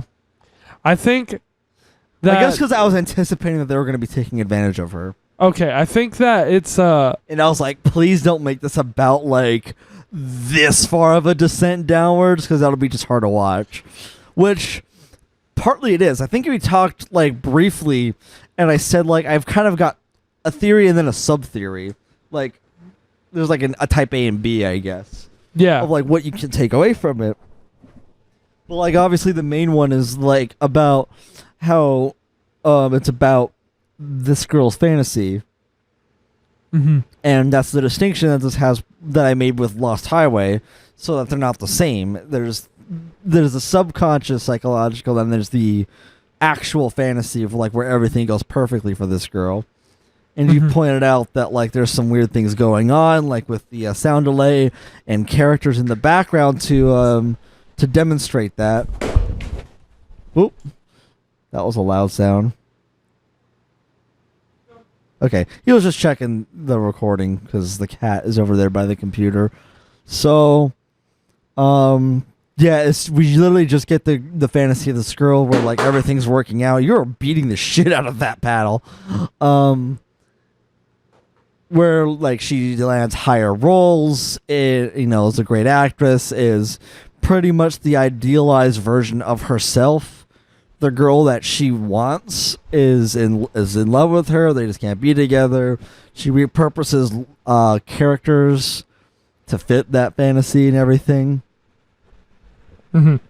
It's just done really well. So yeah, obviously I'll be talking about this soon.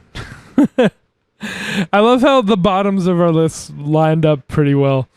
But I knew they would for the first two. And then the middle was like really disjointed, and then we the haven't top been on is just a little disjointed. Yeah, we haven't been on the same page since the bottom two, I don't think. No.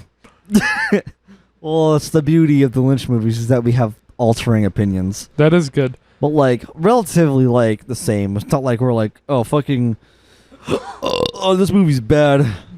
This is one of the rare movies on Letterboxd that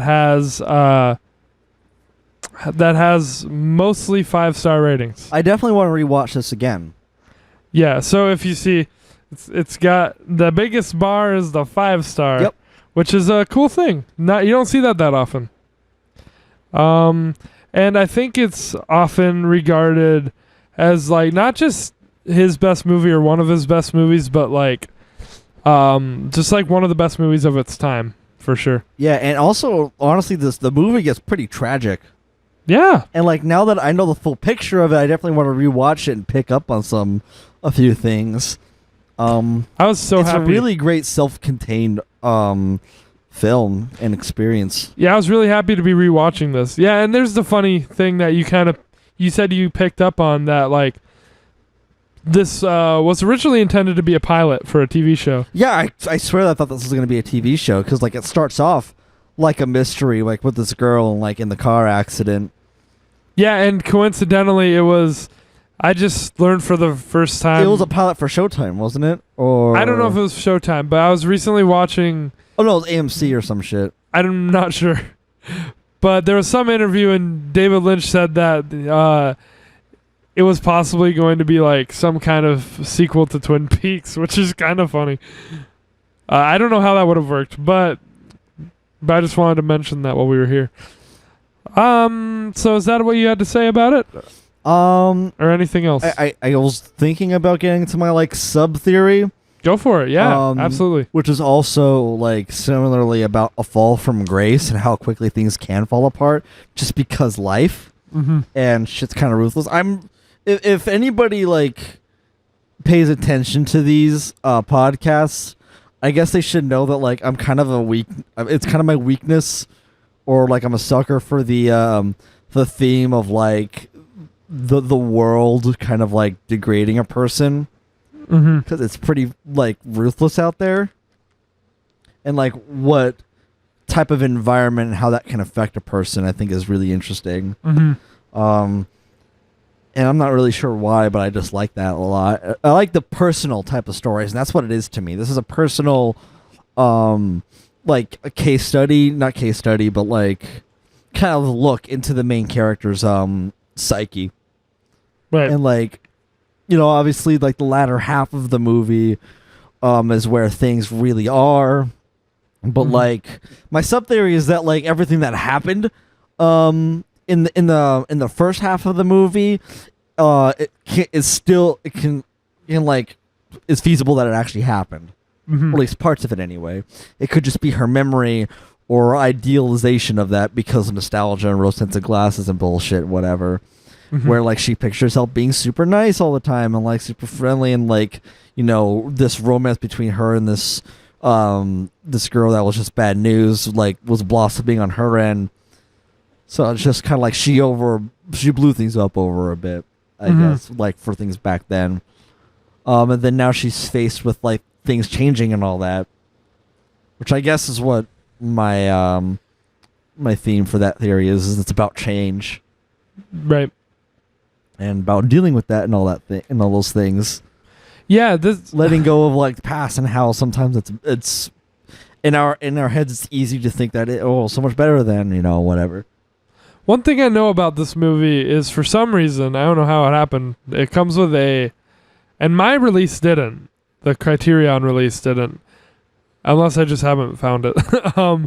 But the DVD of this came with like a slip that was like 10 clues, I told you this, to figure out the mystery of Mulholland Drive.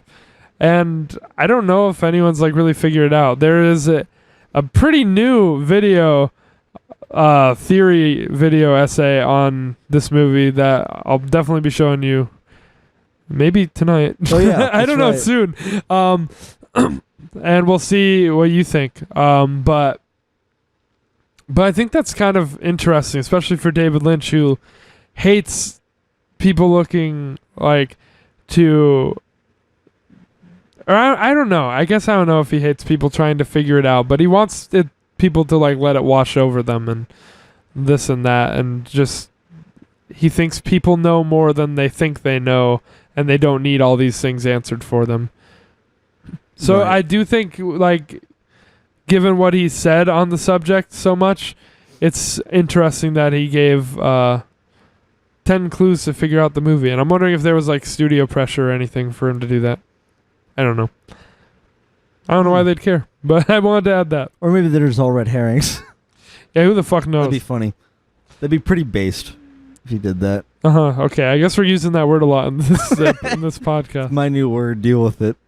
Okay, so that's that. That's that. I really enjoy Mulholland Drive. Mhm. And I do like how, to me at least, even my sub theory holds water. At least to me, anyway. But like, it's just incredibly solid all the way through. Great. And it takes a lot from Inland Empire and Lost Highway, which I both love those movies. This one's getting a light 9 out of 10 from me. All right, dank. My number 2.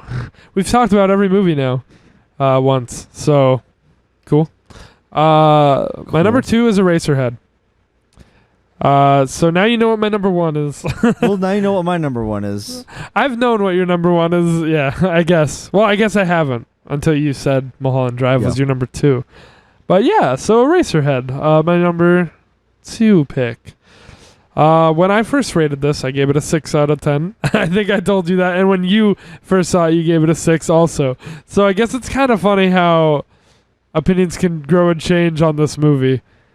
Because when I first saw it, I went into a bunch of detail when we covered it on the podcast already. But I was like really uncomfortable.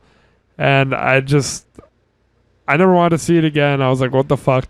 And It was like the song Spinal Meningitis. Yeah. And we went back to it, and I fucking loved it. Well, see, I didn't even have that reaction of like, I never want to see this again. Yeah. I feel like I have had a reaction like that, but it wasn't for Eraserhead. Mm-hmm. I said that it was weird and like unsettling lots of times, but I wasn't like, I'm never going to see this again. You just said that about The Thing last week. You mean that it made you uncomfortable and you don't want to see it again. I just don't want to see like the fucking practical effects again. Yeah. I just don't want to see that shit again. But so what do I have about Eraserhead? Obviously it went from a 6 to a 9 the last time we talked about it. And I think it's definitely Lynch's most personal film. Like, right. Who knows if when he was making this, he thought like anyone would really see it, because it took him 5 years to make. And it turned out to be Kubrick's favorite movie. Yeah, at least for a time, he's quoted saying that. Yeah. It's pretty crazy. What I write? It's very funny when you view it with a certain lens, but when I saw it the first time, yeah, it just made me uncomfortable. And it's still uncomfortable, but I love it now. Right. And I have a big old letterbox review for this, so I'm just going to read that, and that's going to be my version of keeping it short and sweet, since we talked about this at length already. You can go watch that episode if you want. There is Funny Mike, though. Funny Mike. Yeah, unfortunately. You got the best. So, yeah. So if you want to hear me sound like shit, go check that out. Here's my review. This film right here. Okay, I won't do that the whole time. It needed a rewatch. It was my introduction to Lynch. I'd always seen the poster, and I knew it was something that I had to check out eventually. Well, initially, I gave it only 6 out of 10, and thought that was kind of boring and weird as hell. I don't think I like David Lynch films. I don't think I like David Lynch films. I mean, I felt I pretty much like understood it in my own way, but I just felt put off by it. And I kept thinking, but then I kept thinking about it. And I think this may be the first and only time I judged a film too negatively for doing its job, because I just, it was like that Ween song. It was like Spinal Meningitis. I eventually came to terms with the fact that maybe I was just too disturbed by its content to have an unbiased opinion on it, so I rewatched it. and I thought it was pretty hilarious and engaging as hell. I'm not sure why I saw it in such a different light. It just felt good the second time, and the third time when we watched it, I will say. That doesn't mean the horrific aspects worked any less or to its detriment in any way. I was just able to take it differently. These viewings were only a few months apart. I really don't know what my relationship with this film is, but I'm pretty sure I love it. If it didn't work for you the first time, maybe give it a revisit. That was my Letterboxd review.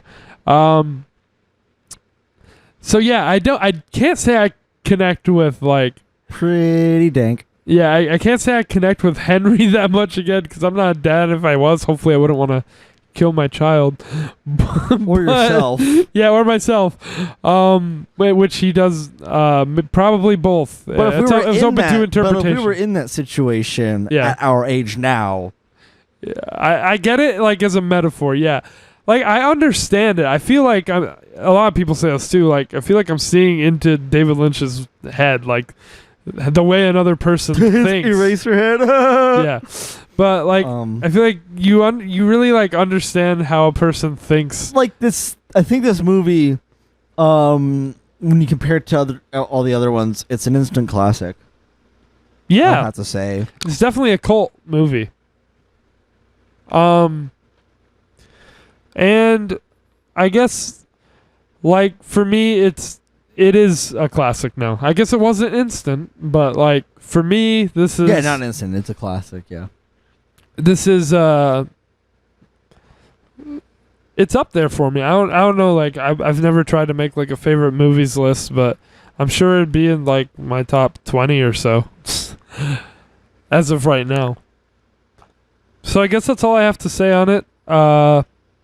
If you want to hear us talk about it at length and go into interpretations and shit, we've got an episode on it. I think when we did The Wall on this podcast is when I knew, and I told you, I realized when I gave that film a perfect score that I needed to change my score for another film, and that was this. It's a 10 out of 10 for me now. There it is. Which means good stuff. Obviously there's something above this, which means I give two Lynch films a 10 out of 10. That's crazy. Yeah. So go for it. Your number one. My number film. one, the only one that's left, the one and only Fire Walk with Me. Yeah. So here's some dissonance. just a little, it's kind of like a 5 slide in between. Yeah. I had this at number 5. So go for it. Well, is this biased? See, why would it be biased? Because I know Twin Peaks is your favorite Lynch project. One of. Okay. But yeah, I guess so. I mean, it's just Cooper's my favorite thing to come out of David Lynch. And he's barely in this. Yeah, but like, I can't agree with you that it's kind of like the Breaking Bad movie. Mm-hmm. The thing is, I love the Breaking Bad movie. Me too. I would include it on a rewatch, but I already said what I want to say. It's your turn. Yeah. I can agree with the points you made, but I think it's just done so well. Mm-hmm. Like, I guess because I watched it just coming out of, well, not fully out of season 2, thank fuck. Yeah. Most of it. And you watched the first. You can feel as though that David Lynch is at the helm of this. Yeah. To me, this is what Twin Peaks is. Right. And it is really cool to see Laura actually starring in her own, in her own story. And that we can actually see directly how she related to these. And I don't know, it kind of fills in blanks for me, as opposed to just confirming headcanon. Because there's some other things that it adds, like her experiences with Bob and her kind of relationship that she has with her family, and especially Leland. Mm-hmm. And how dissonant that is, and what she was really getting into. And it elevated Bobby as a character for me. Mm-hmm. Now I really love him. Gotta love Bobby. I love Booby now. And also Laura was just kind of fucking insane. Kind of, yeah. But it just, I don't know, man. It does so much for me. It's so. What did you think of the first 40 minutes, where it's not even our friendly cast and characters that we love? Oh, I was invested. Or I was 30 interested. minutes, however long it was. All we've got is David Lynch, Gordon Cole. Well, yeah, but also, I mean, I wasn't huge on the David Bowie scene because I'm not really sure what that was all about. Well, as you could see from the missing pieces, he was supposed to be in it a bit more. Yeah, and so is Cooper, but which is a shame. But I guess it's fine. It makes sense with it. Yeah, he being didn't want to be typecast. with it being a prequel and all. Mm-hmm. Yeah. Oh no, I really did enjoy the beginning part. Like I was invested into that, and I was looking forward to kind of also it being a bit more different. But I knew we were going to get to the events that we knew. But Right. Like it just kind of showed more of a setup with this and kind of deeper insight to what Leland was doing and all of that. This was really something he liked to do around this time, I'm realizing. But it's Now all, that we've gone through all his films, like, he really liked this thing where the first half hour, 40 minutes are, like, one thing, and then it's like... plus also you get the Yeah. you yeah. get the hand thing that he that he David does. Lynch does in the movie. He puts his hand over his head in front of his face. Yeah, I was just going to draw that parallel because after this, his next movie was Lost Highway, where he did the thing where it's like 30 or 40 minutes is one thing and then it just cuts and it's the rest, it's something else. And it makes more sense in this, like, why the movie would do that, but it kind of seems like a little motif he did for a little bit there, where he just, like, had one thing and then he's like, something completely different. You gotta admit one thing. After, like, that 30-40 minute bit of it being different, Yeah. and then we get the shot of Twin Peaks and the music kicks in. Yeah. That is hype as fuck. Boo. Boo, dude. That is hype as fuck. And then we actually see Laura. Plus, they casted a cuter Donna. They casted a different Donna. They casted a way cuter Donna. I disagree. Well, I don't know. I'm not going to have a horse in this race. It doesn't matter. It doesn't matter. We get to, and it's also Not my Donna. it's also pretty dark too. Like, because we actually see, at least to an extent, how deep Laura is. I wish it kind of like, I wish she went deeper. Honestly, like it would have been pretty interesting to see how far he would have gone. I guess I do wish the movie were a bit longer. Everyone said, well, that's what the I missing also pieces do wish are. this movie had less James.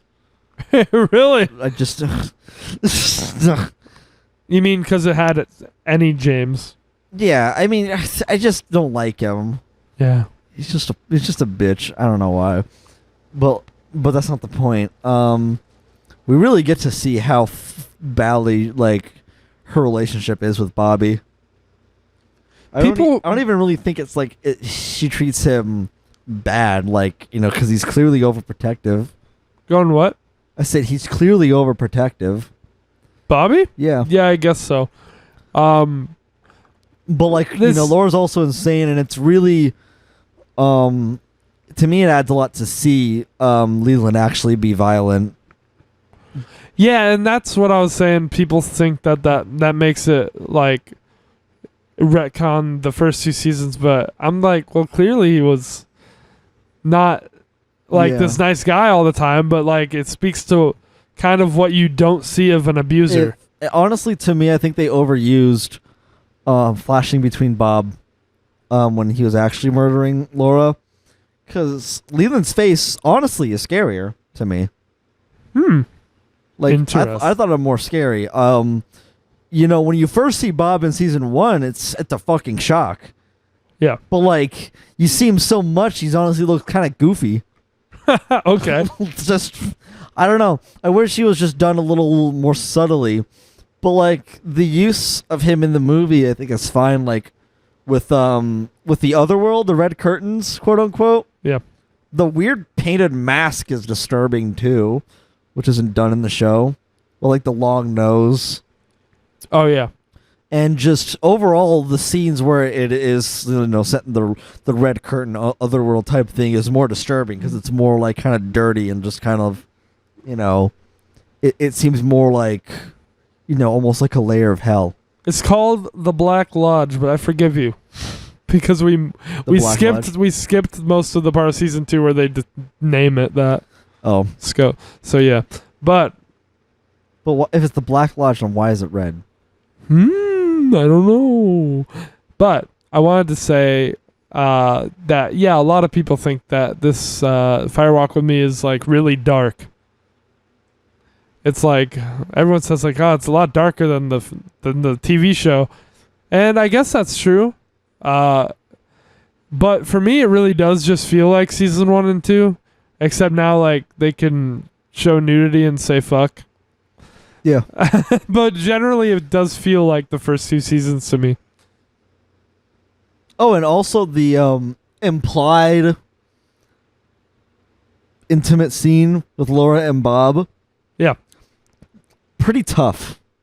I think that's a pretty powerful scene. Pretty tough. That's all I really have to say about it. Also, Laura titties. Okay. Go without saying. Anyway. Honestly, I wish it were a little darker, and we get to see like how far Laura goes. Really. Well, it would make her death a little more tragic. Now that you're on to season 3, you're in the right season for dark. So, all good. On to my number 1. Finally. Slap a rank on that. Oh, slapping a rank on it? That's getting a light to a solid 9 out of 10. All right. No 10s from you. 2 10s from me. The second one being Mulholland Drive, obviously. My number Shocker. 1. You know what? I was hoping that it was going to be in your as high up as it is. Okay, well, I was hoping that we would both have it at the same spot so we could just go full into it. Go full stop. But close enough, I suppose. Unfortunately, the only note that I took for this was about the Eye of the Duck scene. Right. The one that I think is the Eye of the Duck scene. When they go to the stage in the middle of the night, and there's all these musicians playing like the trumpet, and then it turns out everything's pre-recorded, and the woman singing, it's like fucking heartbreaking, her singing that song. I love it so much. Both times. Oh, you know what? Yeah, I forgot you made a special note to me about talking about the singing, because I still think the singing was boring in Eraserhead. Okay, well, that's Eraserhead. This is Mulholland Drive. And the singing in Mulholland Drive, both times I watched it, was very loud. Almost got tears in my eyes. Really? Yes, it's very powerful. I don't know what it is with you. I don't know what it is with you in singing, but that's an extremely emotional scene. It is? Yeah, I don't know why it doesn't do anything for you. Why? It's an emotional thing. It's just a human response. I don't know why you don't have it. I didn't really have it. If anything, I was like, this is loud. Yeah, I know you don't, and I don't get it. But maybe it'll mean more on another watch through, because like I really do enjoy the rest of the movie and what it does emotionally. This is like it's really heartbreaking to me, that scene. And then it turns out that that's pre-recorded, and I think like that's a powerful thing. Because and I know like that's intentional. You should feel something there. I mean, I'm not saying you're wrong for not feeling something there, but that's clearly the intention. And it hits you when like she stops singing, but the voice keeps going, and you're like, I was just watching something that technically it wasn't even real. Mm-hmm. Like that is something like that's something that you experience on the other plane of existence that David Lynch is always talking about. 'Cause that shit just rips my heart out. I think it's about art, music, acting, etc., and how something technically fabricated can be so powerful and affect a person. And this also comes through in the scene when Betty, or Diane, her acting, the scene where she's acting, and it zooms in on their scene, and like it's one of the best like displays of acting in the movie is the meta acting when her character is acting, and you kind of forget about the rest of the movie because like you get engulfed in the scene that they're doing. Like, it's really a kind of a meta movie. That's, to me, it's about the fact that what you're watching is something that's been written and it's being performed, and it's like, but it creates such a natural response in someone, and it connects with someone on such a deep level. Mm-hmm. And like, I don't know if that's like the interpretation or the theme of the movie, especially because now I've like seen some different interpretations of it, but I know like that's how it affects me on the emotional level, and that hasn't changed. Let me find what I wrote in my notes for it. Oh shit, I wrote nothing on Inland Empire. Or on Inland Empire. On Letterboxd. That's called Letterboxd Inland Empire, everyone. So I guess I only took note of the Eye of the Duck scene, but everything in this movie works for me. It's even fucking hilarious at parts. Like, I don't remember his name in the movie, but Mark Pellegrino, his character, the hitman. I love that scene where he fucking kills the dude he's supposed to kill. And then when he's trying to like set it up so it looks like he killed himself, he shoots through the wall, and then he just looks at like, damn it. Yeah. Damn it. Well, yeah, the hitman scene is really funny. Yeah, then he just has to kill like his assistant to like clean up his tracks, and then he looks down the hall and there's a janitor that saw it too, and he's just like, ah. He just ends up having to kill like 3 people, and then he just pulls the fire alarm goes off, and he like escapes out the window. Yeah, I think that's the funniest movie out of what? Funniest movie. The funniest scene out of all the Lynch movies. I think so. It's fucking hilarious. And the second would be the dinner scene in Eraserhead. Yeah. I just think this movie fires on all cylinders. Whatever it's going for at any moment, it hits, like emotionally or just in some way. Like it does what it's setting out to do, in my opinion. Yes. Talk! I'm talking. Well, I'm letting you talk. Well, I'm talking to you. This is a conversation. Right. We had this conversation. Mm-hmm. So that's just kind of... I mean, I'm assuming your like interpretation and like what you took from it is pretty like similar to, like, I guess the agreed upon theory that it's I don't know, like the fantasy thing. I don't know, because I watched that other analysis, and like I want to say what this movie does for me that works more than any other Lynch movie. It transcends my curiosity. Like, in this movie, I am less curious what it's supposed to mean, and I'm much more intrigued with how it makes me feel, and just letting it wash over me. Well, I'm the same boat. Like, I'm both, I guess. Like, I love to entertain different theories and analyses on this movie. Like, I was really excited to see that one just came out. And, again, I want to show you that tonight probably. But, like, I ultimately don't know if anything's going to resonate for me as much as just watching it and feeling it. Right. And just letting it wash over me as Lynch intended. So, yeah, it's my favorite Lynch movie. And... it might be one of my favorite movies too. Honestly, so. Alrighty. It's fucking dank. Cool. Such a dankness. Such a dankness. All right, sweet. We did it. We did Lynch Ranked. Is it everything you hoped it was meant cut out to be? Yeah, it was okay. Yeah. It's all right. Don't really agree with your list, but it's whatever. Yeah, your list's stupid, and and the format was a mess. Honestly, I think my list is pretty based as fuck. But anyway, while I have you here, hang on. while we're doing, So clearly, it's a 10 out of 10 for me. oh, okay, It's a different 10 out of 10 from Eraserhead, I guess. different, just a little better. This one's like a personal 10 out of 10. So go for it. Alrighty. Well, while I have you here, and while we're doing this, where we talk about Lynch, I don't see any better opportunity than to indulge ourselves a little bit, because there's this meme template.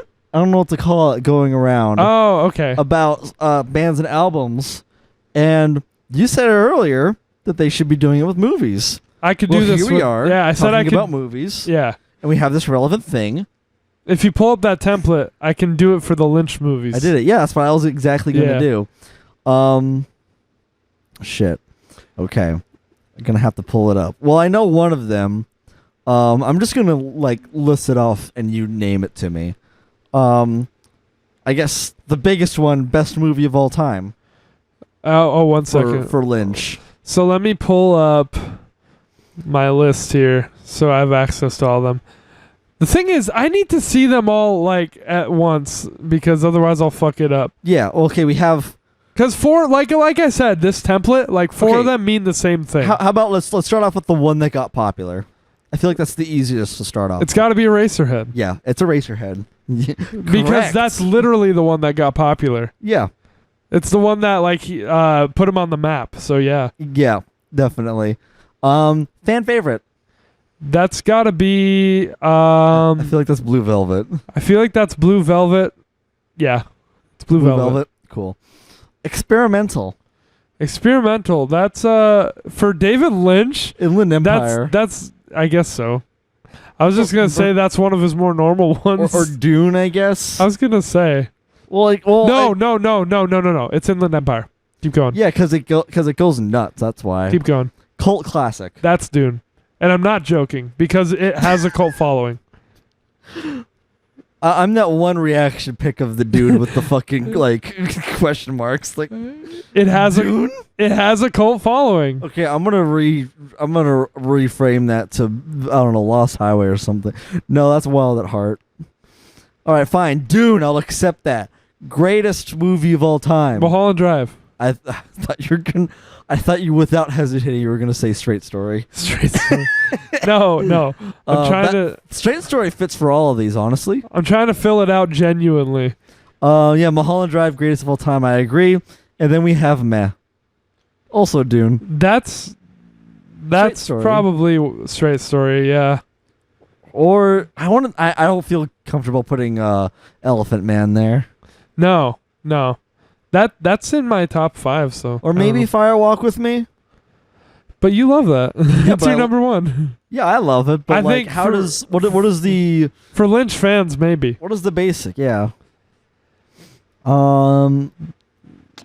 That's funny though because I think you rated more of his movies more positively than I did, but you're a harder grader. So I gave him 2 10s. Wait, would you say that I talked about them more positively? No, there were 3 movies that I don't consider I really like that movie, but there were 3. There were Dune, Straight Story, and Inland Empire. All 3 of those, I was just I don't really care if I ever see any of these 3 again. I prefer not to, probably. Uh-huh. And there were only 2 of those for you. And you gave a lot of them 7s, I think. Yeah, so a lot of them were 7s. That's the most majority of my bell curve. 7s and 6s, honestly. Yeah. I think 2 or 3 of them had 6. Yeah, but I gave 2 of them 10s and you gave 2 of them 9s. So it's pretty cool. We did it. Oh, that's it. I'm free of the David Lynch stuff except for Twin Peaks season 3. Yeah. Yippee. We're doing it. Okay. So that's it. That was Happy Halloween. Yeah. This was podcast number 30, which means season 2 is over. Hopefully, I'm just kidding.